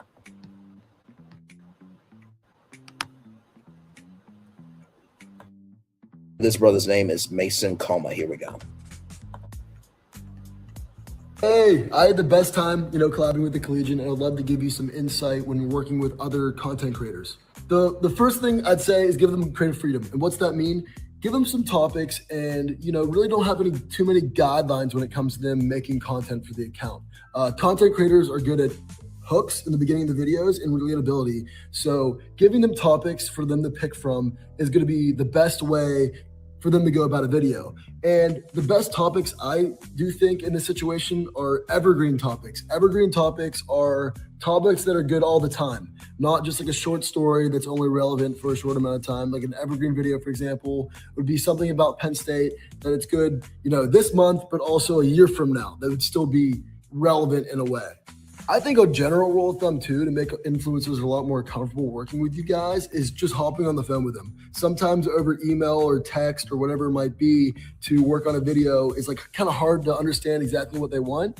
I think, jumping on the phone with them, then even better, maybe making yourself available to have someone from the team film them. That way they could talk through the video, know exactly what they want, and just make sure everybody's on the same page. Another thing is a lot of people at Penn State are already making videos. And if a viral video happens at Penn State, there's no problem of asking them to recreate it or maybe add to it or change it subtly to make it fit your page even more. When a video goes viral, it's very smart to recycle content or recycle the idea for yourself because it's guaranteed to get more views. So say, for example, someone at Penn State has a viral TikTok, maybe asking them to recreate a similar one that kind of fits the Collegian more. I think it's a very good way to approach having better videos on the account.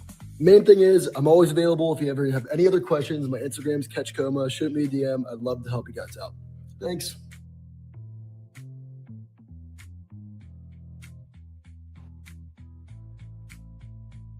If you notice, they are giving advice in the style that they speak.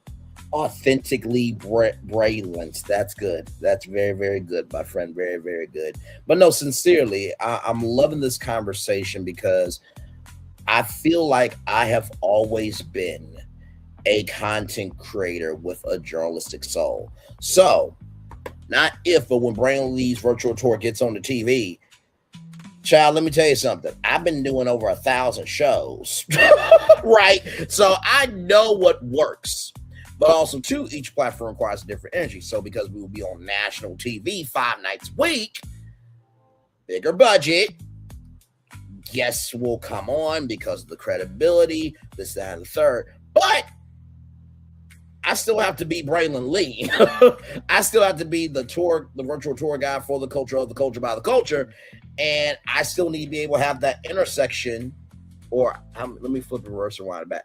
I need to be able to still be able to go that intersection where when we're at that intersection of right, wrong, I can go there and still keep my job, because that energy is what got me to 1 million views. That is the energy that has allowed me to create this community. That is the energy that allows me to go beyond what ABC News, NBC News, and even MAGA, CBS News can do, right? So let's keep going.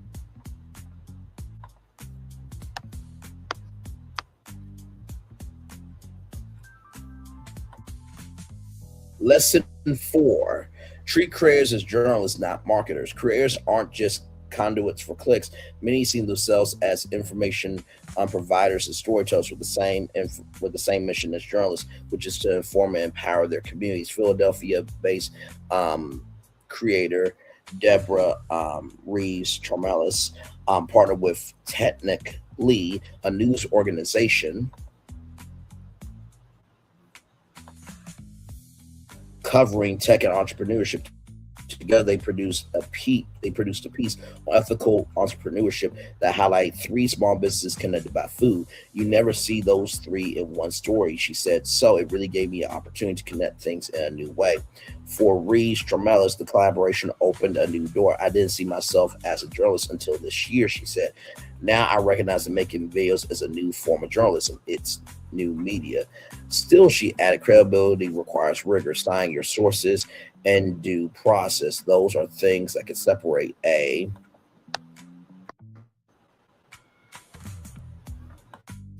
journalist from a content creator. Vasquez agrees creators shouldn't just be there to promote stories. He said they're information providers. If the goal is to make journalism accessible, then authenticity has to come first. By treating creators as collaborators in journalism, not as marketing partners, newsrooms help elevate the standard of online storytelling. The relationship becomes about trust and service, not transaction. The takeaway: when creators understand journalism and journalists understand creator culture, the result isn't marketing, it's a new kind of reporting. Let's watch this video right here.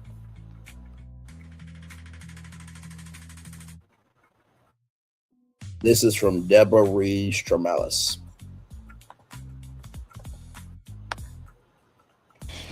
Hey, my name is Deborah. I am a content creator based out of Philadelphia.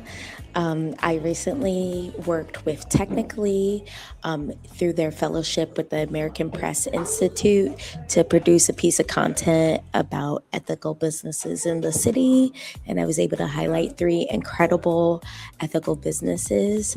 It was a really great experience. And I do have a tip for folks who are looking to work with influencers. My tip is to be patient and, don't assume that they are coming in with certain journalistic, knowledge or jargon. Try to approach with curiosity. What I really liked about working with Technically, it was the first time I worked with an editor at all. And what was really cool about that was that they were really into having a conversation about changes and really into seeing what my ideas were, and even going outside of what they would typically do. So that was really amazing and such an awesome experience. Thank you very much for that. Beautiful. Thank you very much. Let's keep going.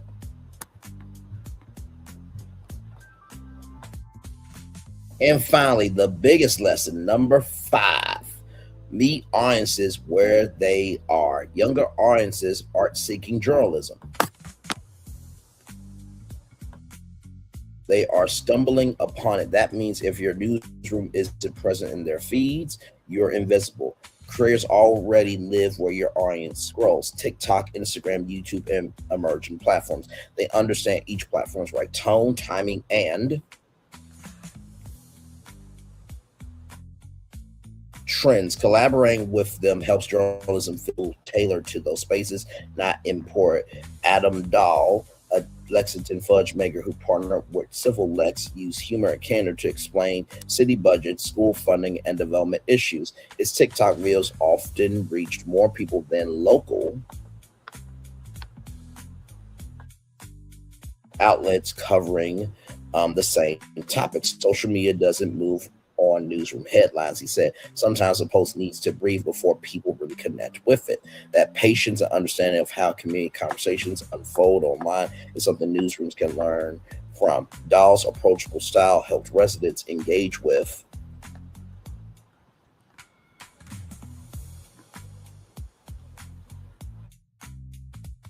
civic information that once felt distant or technical. At the same time, careers like Dahl at the Inquirer, helping legacy outlets build community within those same spaces. Her weekly to-do series brings warmth and personality to local coverage that audiences might otherwise miss. Younger audiences aren't coming to your homepage, she said. They're coming across your work in the feed. The question is whether it feels like something they want to stop and watch. Takeaway, meeting audiences where they are doesn't mean showing up. It means speaking the language of the feed while holding on to journalistic purpose. Let's watch this video right here.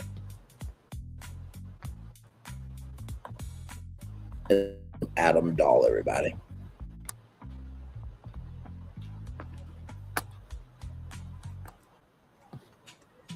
Hi, my name is Adam Dahl, and I own and operate a fudge shop in Lexington, Kentucky. Recently, in my city, I partnered with a civics-minded organization to bring civics awareness to my city. What worked great for this partnership, honestly, was the research that the organization put in about me prior to our agreement.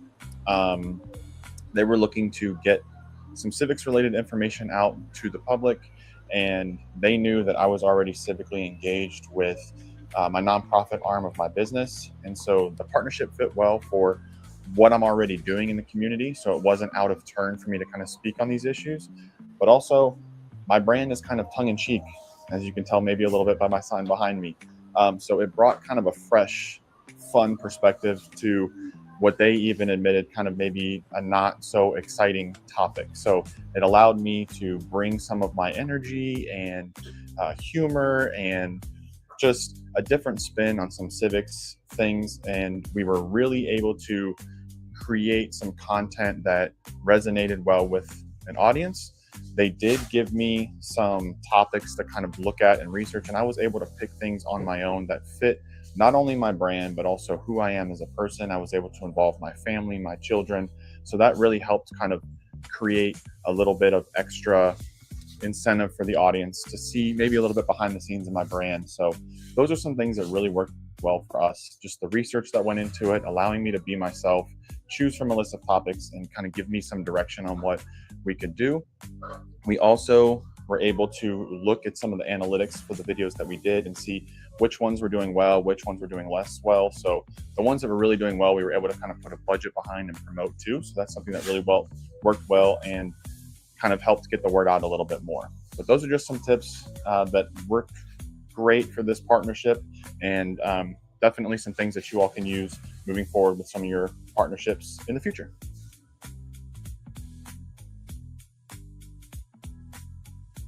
Great information there. So let's wrap this up with this, everybody. Building the future together.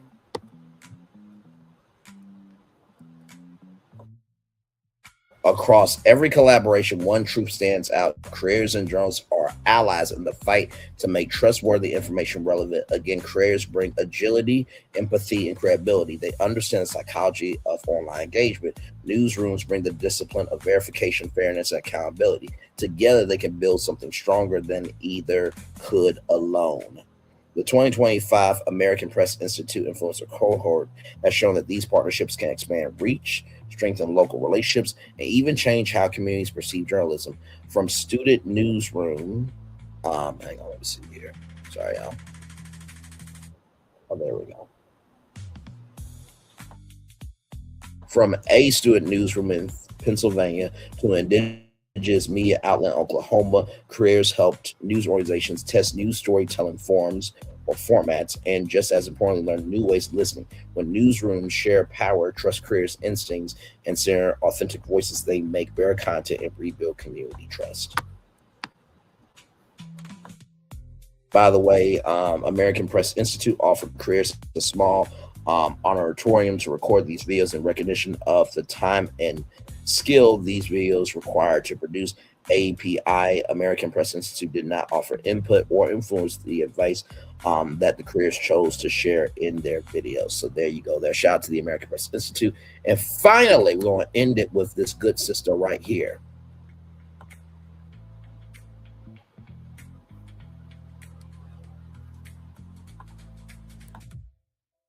So 3 days ago, Tasha Parker gave her unsolicited advice to journalists. Let's get into it.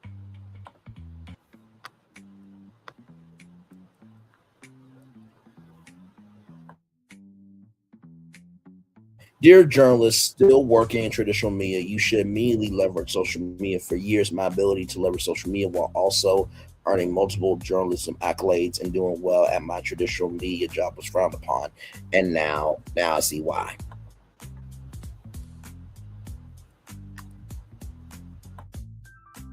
People would see what I was doing as bucking the system, but in reality, I was building something every journalist needs in this era, rather, a direct relationship with the audience. Traditional media built its power on institutional trust, but today audiences trust people more than logos. That shift has already happened. Social media isn't just for promotion, it's where story discovery happens, community engagement happens, and accountability happens.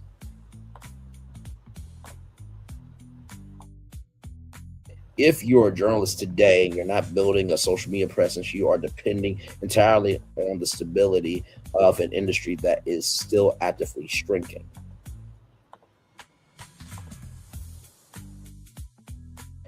And as many newsrooms discourage journalists from building platforms because power inside traditional media has always been centralized. But the journalists who will thrive in this era will be the ones to understand your credibility travels with you, not just your employer. Next generation of news isn't just about reporting the news, it's about connecting with communities in real time. So if you are a journalist reading this, start building your platform now, not for ego and certainly not for clicks, for independence and longevity.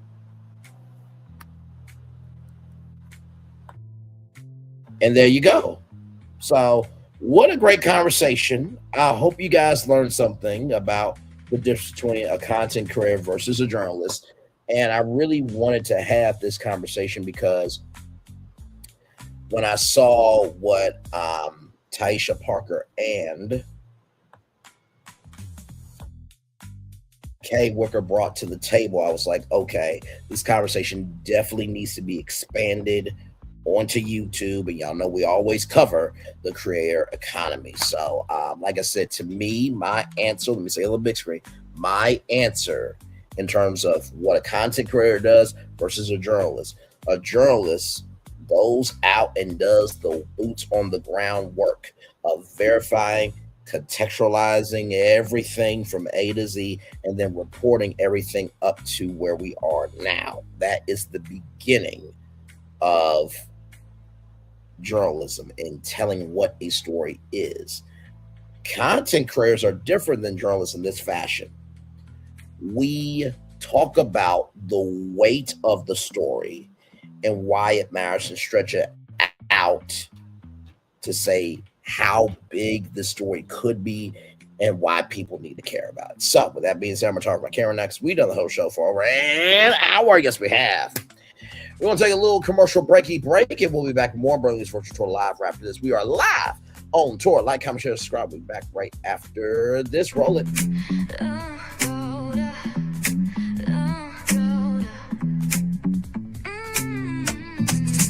Lights go low, the city goes high. Stories untold under moonlit skies. Braylon Lee got the vibe, got the flow for the culture. Yeah, you already know. Turn it up, lean back, feel the breeze. Late night truths drifting through the trees. It's for the culture, by the culture. Braylon Lee's got the soul to show ya. Breaking it down, lifting it higher. Feel the rhythm, spark the fire. Headlines flip with a soulful twist.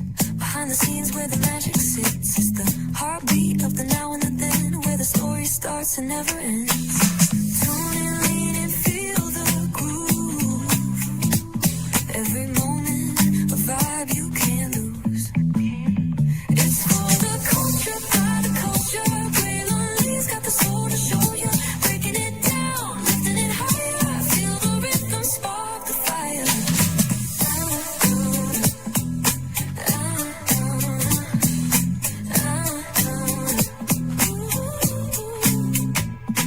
Hear the whispers in the city's hum. Echoes of stories where we're from. A beat, a step, a voice so clear. The pulse of us, it's all right here. We got soul, we got flavor. Every moment is a savior. Every experience is an overcomer. Turn it up, feel the glow, let the rhythm flow. Spotlight shining, we in the zone. This is the place where the culture's grown. Stories untold, now they're coming alive. Braylon Lee got the vibe tonight. One thing to know and two things for sure. Higher is waiting and lower is available. But either way, we gotta go on tour. It's Braylon Lee's virtual tour, where the culture makes its move. Feel the love, feel the truth. This is us, this is you. From the unknown, the unembraced and more. This show, this brand, and the possibilities of what can be is all here for you. I'm just a kid from the rock, trying to be a rock for people, trying to make it best they can to become. Being moved as a creator of power, to lift up all of us, not just a selective few. For the culture, by the culture, here we be. Braylon Lee, bringing life to your screen. Feel the soul, feel the truth, we're free. Trust and believe it's entertainment, news done away with. Braylon Lee, spotlight sharp like a diamond shine. We see the stars, but the stories align. Deep in the soul where the heartbeats find. The pulse of the people redefining time. Just a pro tip, people have to earn the right to hear your story, but in addition to that, people have to earn the responsibility to be a part of it. Just because we are not seen by everybody doesn't mean we are not been seen by who needs to see us. Noise equals attention and sound equals purpose. Anybody can be a creator, but it takes a somebody to be an artist.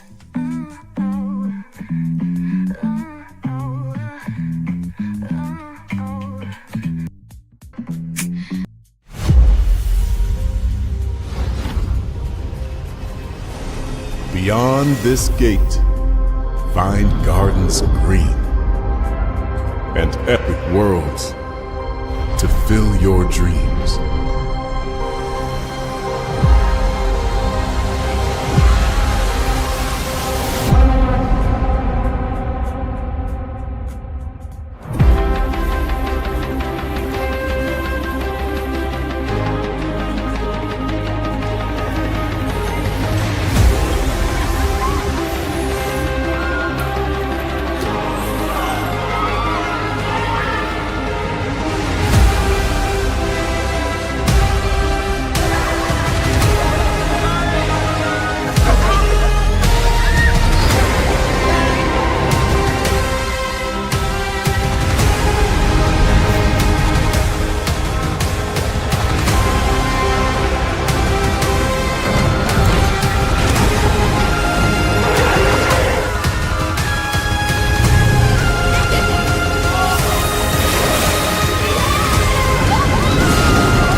There's really no secret about our approach. We keep moving forward. With the hope that it will be a source of joy and inspiration to all the world. In Disney's 102-year history, there have been many defining moments and countless achievements. Today, we celebrate another thrilling moment, the creation of a spectacular new Disney theme park resort coming to Abu Dhabi.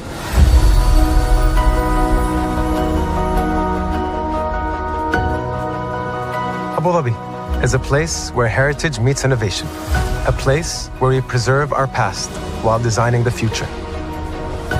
Bringing a Disney theme park resort to Yas Island, Abu Dhabi, marks a historic milestone in our journey as a global family destination. The 7th Disney theme park resort destination represents a new frontier in theme park ambitions. Our resort in Abu Dhabi will be the most advanced and interactive destination in our entire portfolio. The location of our park is incredibly unique. It's anchored by a beautiful waterfront, which will allow us to tell our stories in completely new ways. Ultimately, this project will be a celebration of what's possible when creativity and progress come together. What we are creating with Disney in Abu Dhabi is a whole new world of imagination, an experience that will inspire generations across the region and the world. This collaboration represents a powerful fusion of Disney's unmatched legacy in storytelling and Mira's commitment to bringing world-class entertainment to our guests. Abu Dhabi's vision for the future is to create a legacy for generations to come. Disneyland Abu Dhabi will be authentically Disney and distinctly Emirati. An oasis of extraordinary Disney entertainment at this crossroads of the world. It will bring to life our timeless characters and stories in many new ways, becoming a source of joy and inspiration for the people of this vast region to enjoy for generations to come.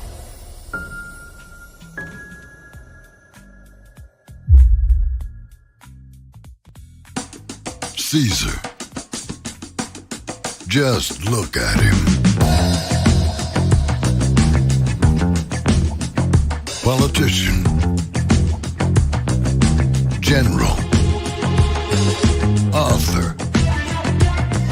Ruler. Man.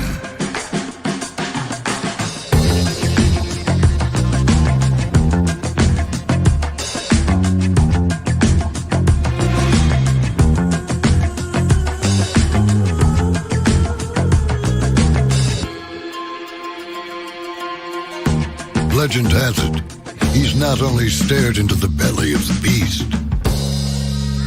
he's had it for dinner.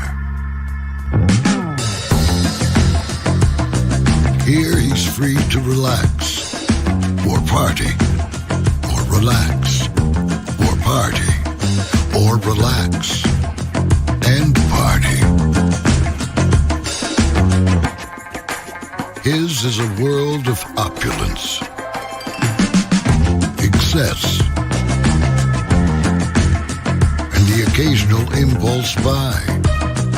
Not one to rest on his laurels, he's famous for ushering in a new age of entertainment. So, for anyone seeking a place where the sun never sets on a good time, all this awaits. I am Caesar, and I approve this palace.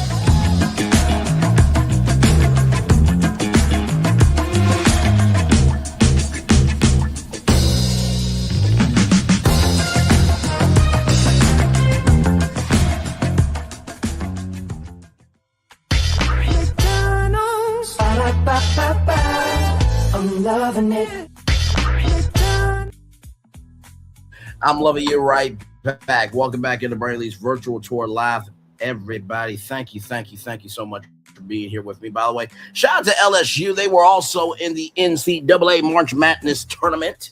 And I want to also come on and wish somebody a very, very, very, very, very, very happy birthday. Drop the T. Congratulations, beautiful. What are you, 30 years old?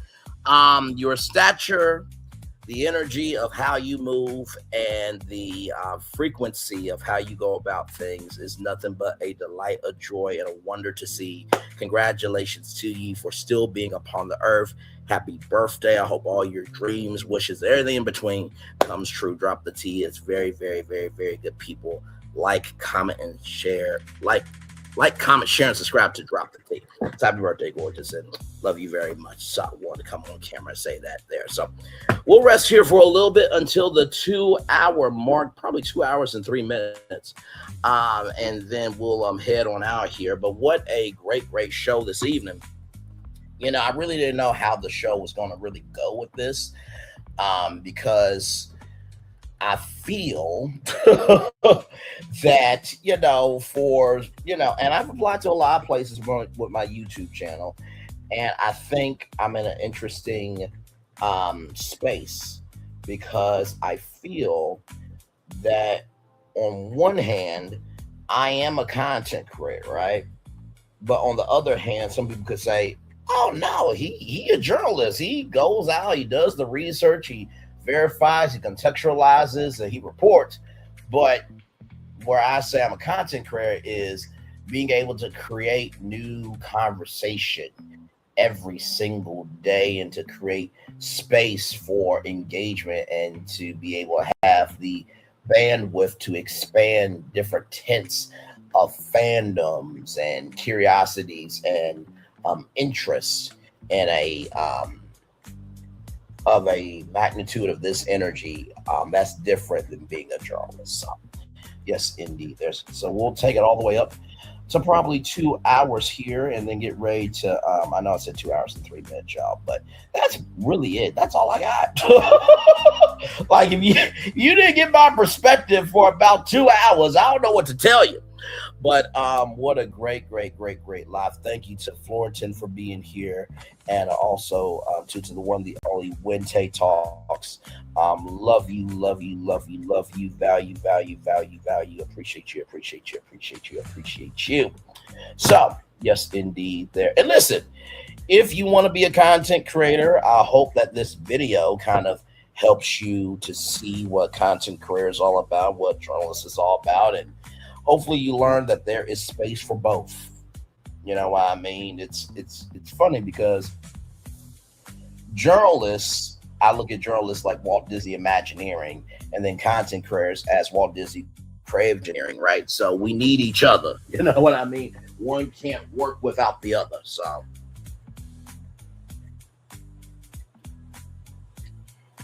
that's good. Yes, indeed. Let me get the daily motivator up here, and then we'll head on out.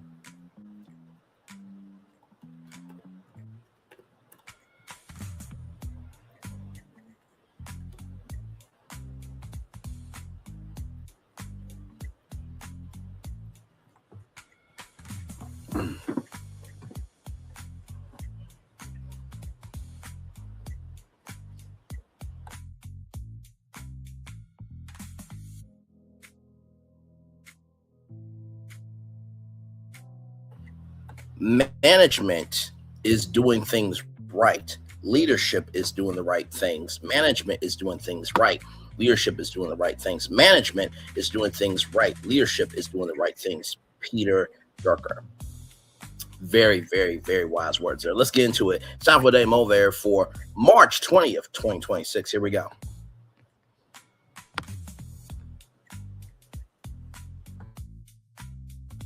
It is time for the day motivator for Friday, March 2026. Powerful trio. Stack together gratitude, purpose, and focused effort, and you'll appear to work miracles. Gratitude on its own injects positive power into the moment, into whatever you experience. A strong sense of purpose provides a similar boost and does focused effort. Yet when you combine them all together in the same time and space, the results can be spectacular. You can enter a state of extreme creativity, competence, and fulfillment.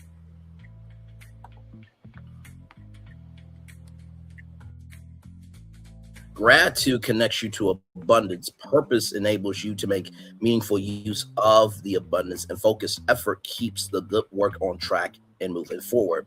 You can always find some particular form of goodness for which to be thankful. Connect that to thankfulness to a deeply held desire. Then take an initial positive action and you're on your way. When you maintain the powerful trio of gratitude, purpose, and focused effort, you'll be sure to make great things happen. Ralph Morrison. Woo! Well, let's talk about it because this one's a powerful one. Let's talk about gratitude. Gratitude does not come from the things you have. It does not come from the quantity of things you do. It is understanding the pure intentionality of how you receive what people give you.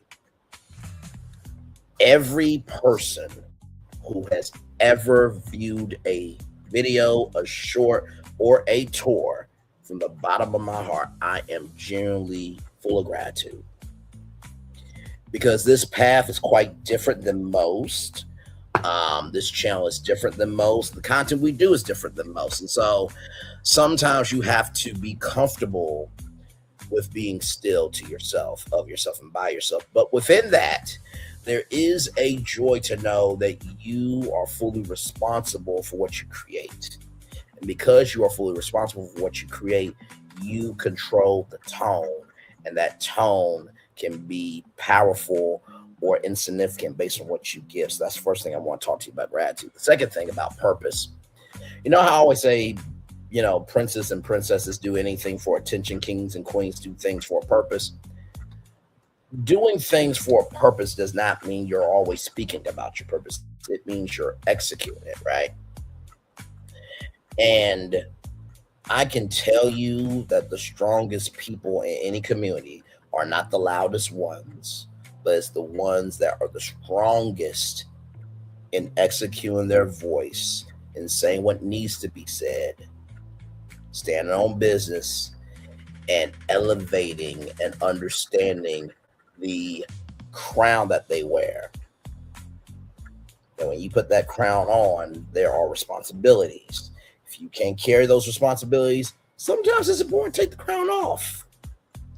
But do not let the weight of that crown dictate the fact that you are or not good enough. That crown is on you for a reason because people believe that you can be somebody. That relates to purpose. Finally, focused effort. Faith without hard works is dead. There is nobody in the world that can just wake up and just exist and make money. Well, except the Kardashians, okay? But good old Jack Daniels right there. Jack Daniel. Now think about Uncle Nathan Nearest Green. For those of you who follow our channel, you know it well. Uncle Nathan Nearest Green was the first African-American distiller on record who taught Jack Daniel to make whiskey. So the next time you're at a racist bar and Sarah Trashby Sanders is sitting next to you, you just say to her, you know that Jack Daniels drink a black man made it. If she wants to be a racist, then you bet her $1 million. She looks up the fact, you get $1 million. What can I say except you're welcome?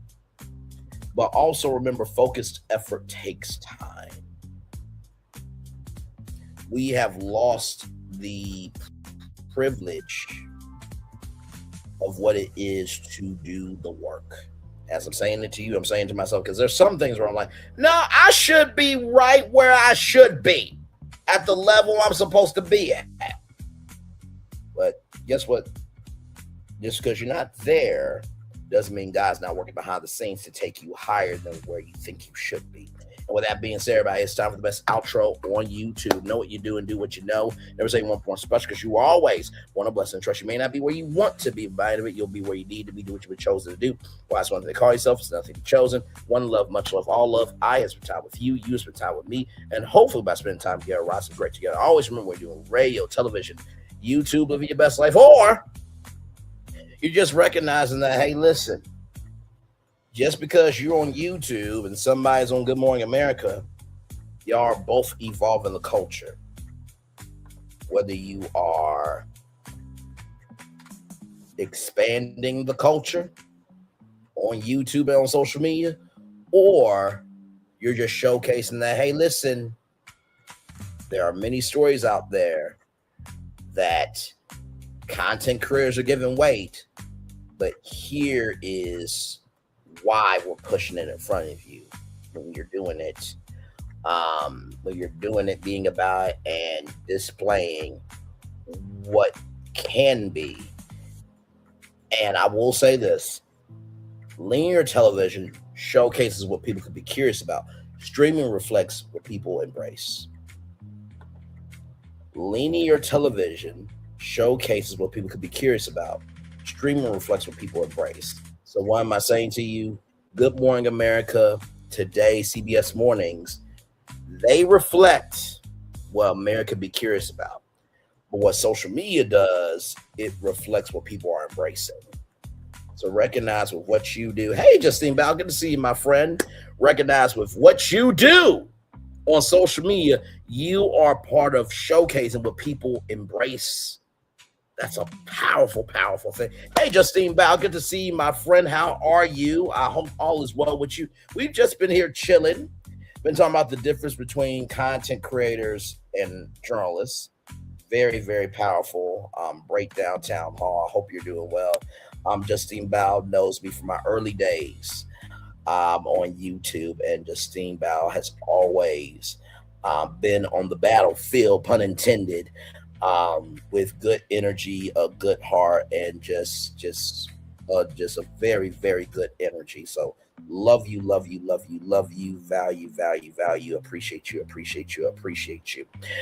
Make sure the replay is not just for if you watch it, not just for let's do it if you want to experience it again. I love you, I value, I embrace you all. Always remember, receive love, you gotta give it, receive love, you gotta give it, receive love, you gotta give it. Wherever obstacles will come, wherever success you have achieved upon this particular day, I'm extremely proud of you, but no one else is proud of you, proud of your damn self. And like I was saying before, whether you are making it do what it do with your platform, here and there, everywhere on social media, or whether you're on national television. Hey, good morning, America.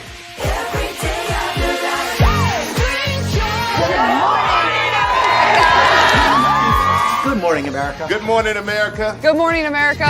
Money. Are you ready? They are ready. Covering the biggest events in the country right now. There's a lot going on here this morning. It's always a good time. That's what the show's about. That's good. Really good. Very good. Coming in hot. Jimmy coming in hot. It's far from elementary. Good morning, America. I'm not going to try to strut like Michael or anything. I have known George a long, long time. Have you ever gotten him to dance? Look at that face. You don't just see it, you feel it. I'm in. I'm in. I'm in. I'm in too. I'll be here. I am here and so happy. I'm in. I'm in too. I'm in. That tells you something when Snoop Dogg's in. Michael, George, where? Ginger. Don't you ever think that your contribution is not helping the mainstream know what's going on. And don't you ever think that mainstream's contribution is bigger than your contribution. We're all helping each other. The more we see each other as blessings instead of curses, if we can see each other as solutions more than problems, not saying the world's going to be fixed, but at least we'll be able to understand each other just a little bit more. I say that I'll say that two more times. If we could start seeing each other as blessings and as instead of curses, if we can see each other as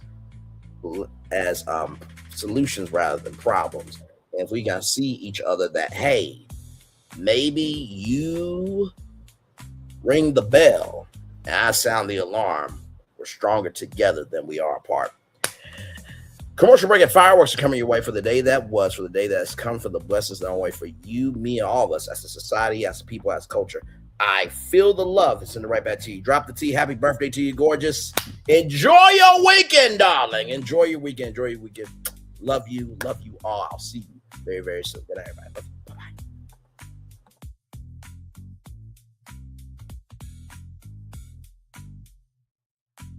I thought I should tell you they've been talking about you.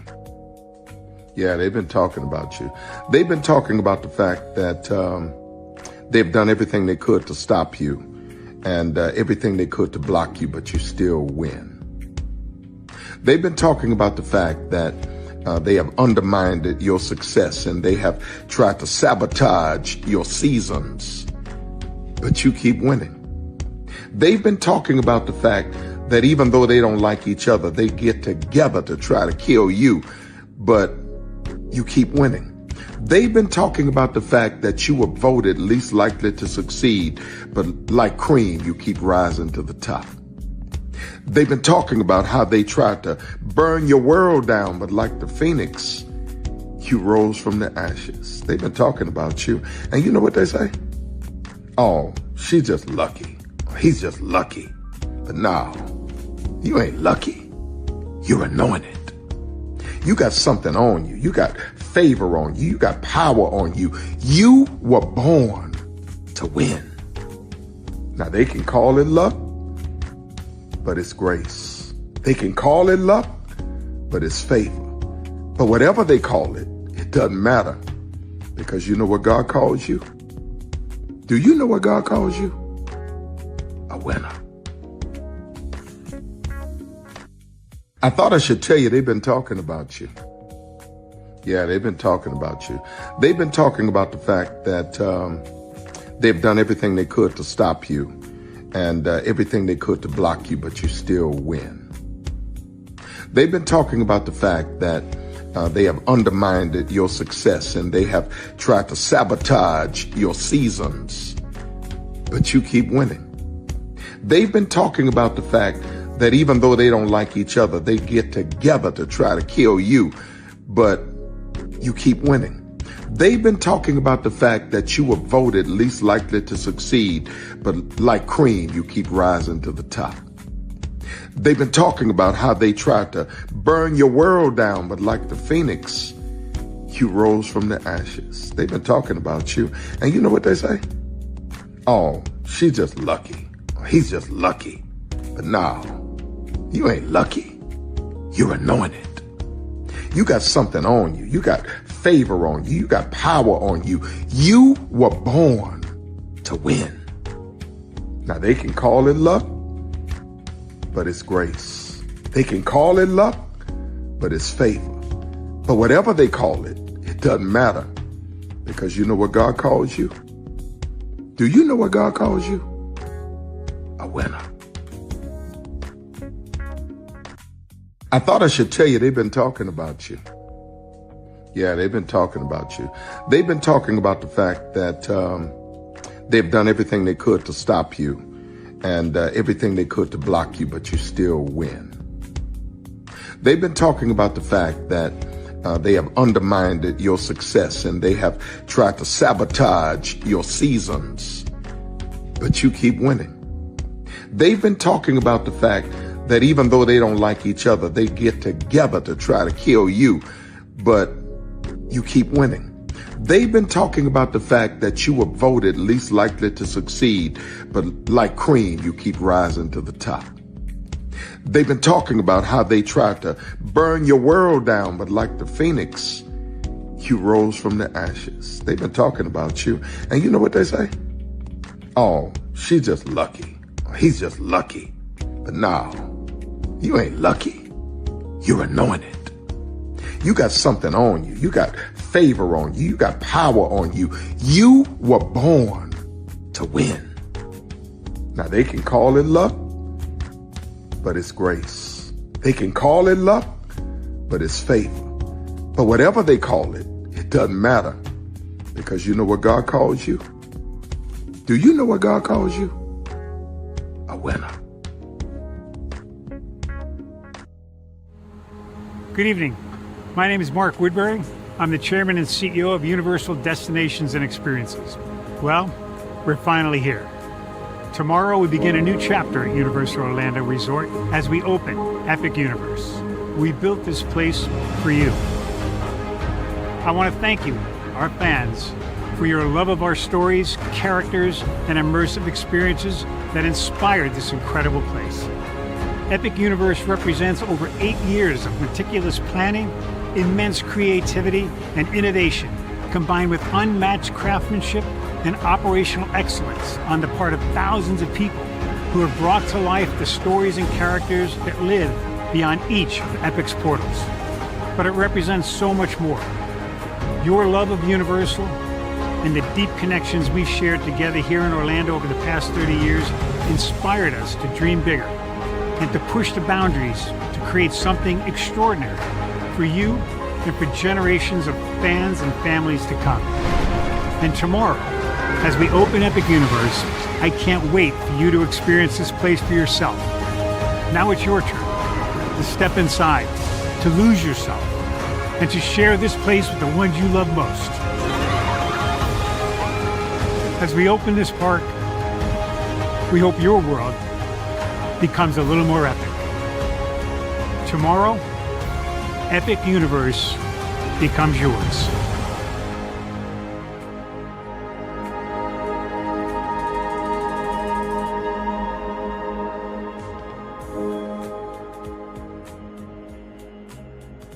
Are video games getting too expensive? This episode, we want to find some common ground because the CEOs want to raise the price even more.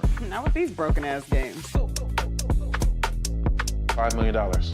That's how much San Andreas costs to make. Is it their fault for selling or our fault for buying? Corporations claim all this stuff. Devs say otherwise. Sports gamers, cozy gamers, whatever you call the people who play Power Wash Simulator. I think it stings a little bit more because I'm spending my actual money and my mom is not. Imagine they get rid of all movie theaters and then charge you the same price to watch the same movie at home. That's like every streaming service. It doesn't have to be the longest of games, but am I having fun with it? This is Lex. I'm Ronell. Let's get right into it.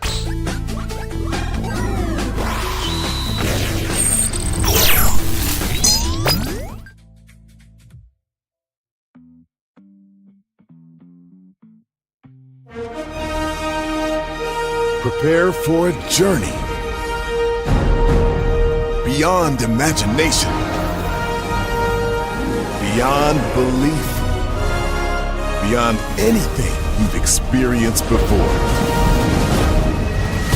Universal Epic Universe, a new theme park where you'll step through extraordinary portals to 5 immersive worlds. Prepare for a cosmic voyage of discovery, an isle of fire-breathing excitement, a shadowy world of monsters and mystery, new wonders in the wizarding world, and a new way to play. Plus the splendor of a magnificent resort hotel overlooking the park. It's all new excitement at Universal Orlando Resort. A week's worth of vacation thrills with 4 amazing theme parks, a variety of spectacular themed hotels, and incredible dining and entertainment. It's all at Universal Orlando Resort, where you'll find new adventures every day. Explore the astonishing worlds of Universal Epic Universe at Universal Orlando Resort. Because here's the thing, a good streamer can find other content. Because here's the thing, a good streamer can find other content. Because here's the thing, a good streamer can find other content. I have been moving on my own accord, covering Black culture. There is more to life. I heard that, friend. Braylon, shout out to Braylon. Make sure y'all go follow Braylon in case y'all haven't. I love your content. I have been moving on my own accord, covering Black culture. There is more to life. I heard that, friend. Braylon, shout out to Braylon. Make sure y'all go follow Braylon in case y'all haven't. I love your content. I have been moving on my own accord, covering Black culture. There is more to life. I heard that, friend. Braylon, shout out to Braylon. Make sure y'all go follow Braylon in case y'all haven't. I love your content. Child, Braylon been over there doing his thing, minding his GD business, staying out of trouble, trying to get the folks some positive stuff to talk about. Besides lying all the damn time. Child, Braylon been over there doing his thing, minding his GD business, staying out of trouble, trying to get the folks some positive stuff to talk about. Besides lying all the damn time. Child, Braylon been over there doing his thing, minding his GD business, staying out of trouble, trying to get the folks some positive stuff to talk about. Besides lying all the damn time. Child, Braylon been over there doing his thing, minding his GD business, staying out of trouble, trying to get the folks some positive stuff to talk about. Besides lying all the damn time. Child, Braylon been over there doing his thing, minding his GD business, staying out of trouble, trying to get the folks some positive stuff to talk about. Besides lying all the damn time. Child, Braylon been over there doing his thing, minding his GD business, staying out of trouble, trying to get the folks some positive stuff to talk about. Besides lying all the damn time. Child, Braylon been over there doing his thing, minding his GD business, staying out of trouble, trying to get the folks some positive stuff to talk about. Besides lying all the damn time. Child, Braylon been over there doing his thing, minding his GD business, staying out of trouble, trying to get the folks some positive stuff to talk about. Besides lying all the damn time. Child, Braylon been over there doing his thing, minding his GD business, staying out of trouble, trying to get the folks some positive stuff to talk about. Besides lying all the damn time. Child, Braylon been over there doing his thing, minding his GD business, staying out of trouble, trying to get the folks some positive stuff to talk about. Besides lying all the damn time. Child, Braylon been over there doing his thing, minding his GD business, staying out of trouble, trying to get the folks some positive stuff to talk about. Besides lying all the damn time. Child, Braylon been over there doing his thing, minding his GD business, staying out of trouble, trying to get the folks some positive stuff to talk about. Besides lying all the damn time. Child, Braylon been over there doing his thing, minding his GD business, staying out of trouble, trying to get the folks some positive stuff to talk about. Besides lying all the damn time. Child, Braylon been over there doing his thing, minding his GD business, staying out of trouble, trying to get the folks some positive stuff to talk about. Besides lying all the damn time. Child, Braylon been over there doing his thing, minding his GD business, staying out of trouble, trying to get the folks some positive stuff to talk about. Besides lying all the damn time. Child, Braylon been over there doing his thing, minding his GD business, staying out of trouble, trying to get the folks some positive stuff to talk about. Besides lying all the damn time. Child, Braylon been over there doing his thing, minding his GD business, staying out of trouble, trying to get the folks some positive stuff to talk about. Besides lying all the damn time. Child, Braylon been over there doing his thing, minding his GD business, staying out of trouble, trying to get the folks some positive stuff to talk about. Besides lying all the damn time.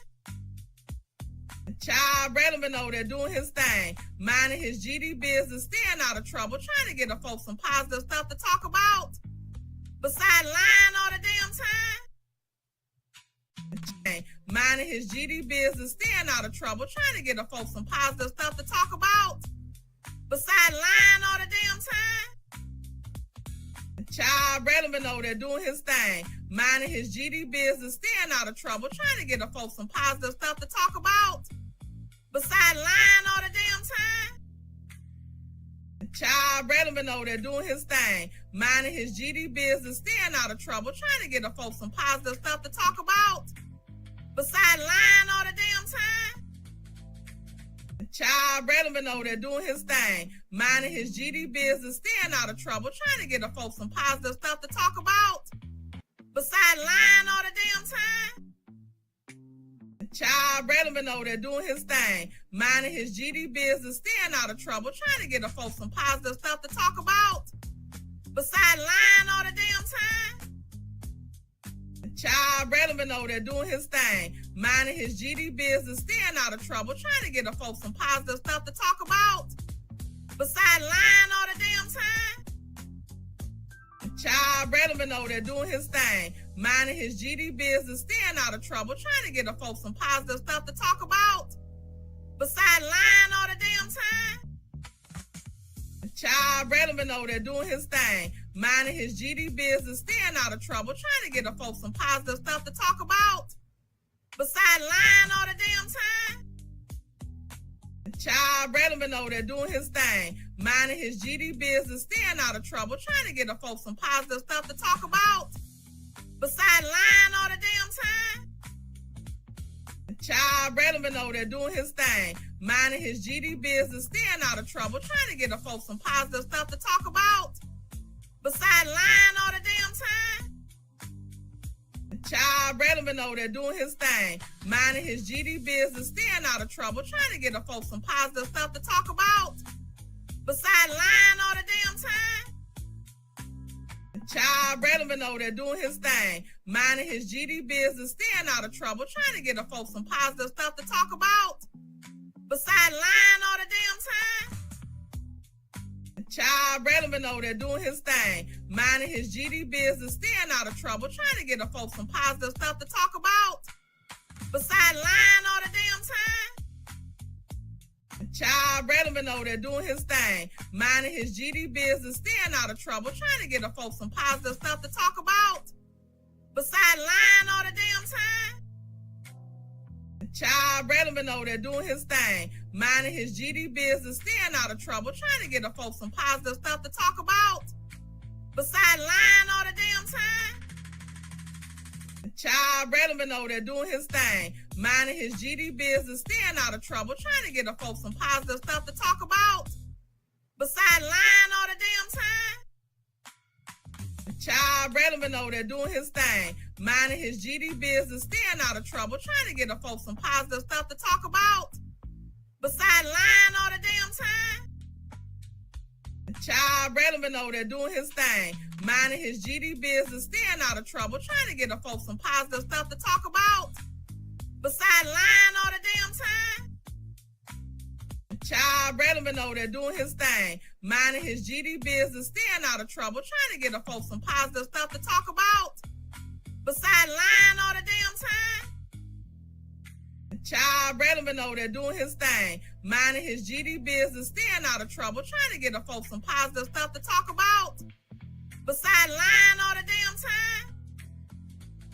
Child, Braylon been over there doing his thing, minding his GD business, staying out of trouble, trying to get the folks some positive stuff to talk about. Besides lying all the damn time. Minding his GD business, staying out of trouble, trying to get the folks some positive stuff to talk about. Besides lying all the damn time. Child, Braylon been over there doing his thing, minding his GD business, staying out of trouble, trying to get the folks some positive stuff to talk about. Besides lying all the damn time. Child, Braylon been over there doing his thing, minding his GD business, staying out of trouble, trying to get the folks some positive stuff to talk about. Besides lying all the damn time. Child, Braylon been over there doing his thing, minding his GD business, staying out of trouble, trying to get the folks some positive stuff to talk about. Besides lying all the damn time.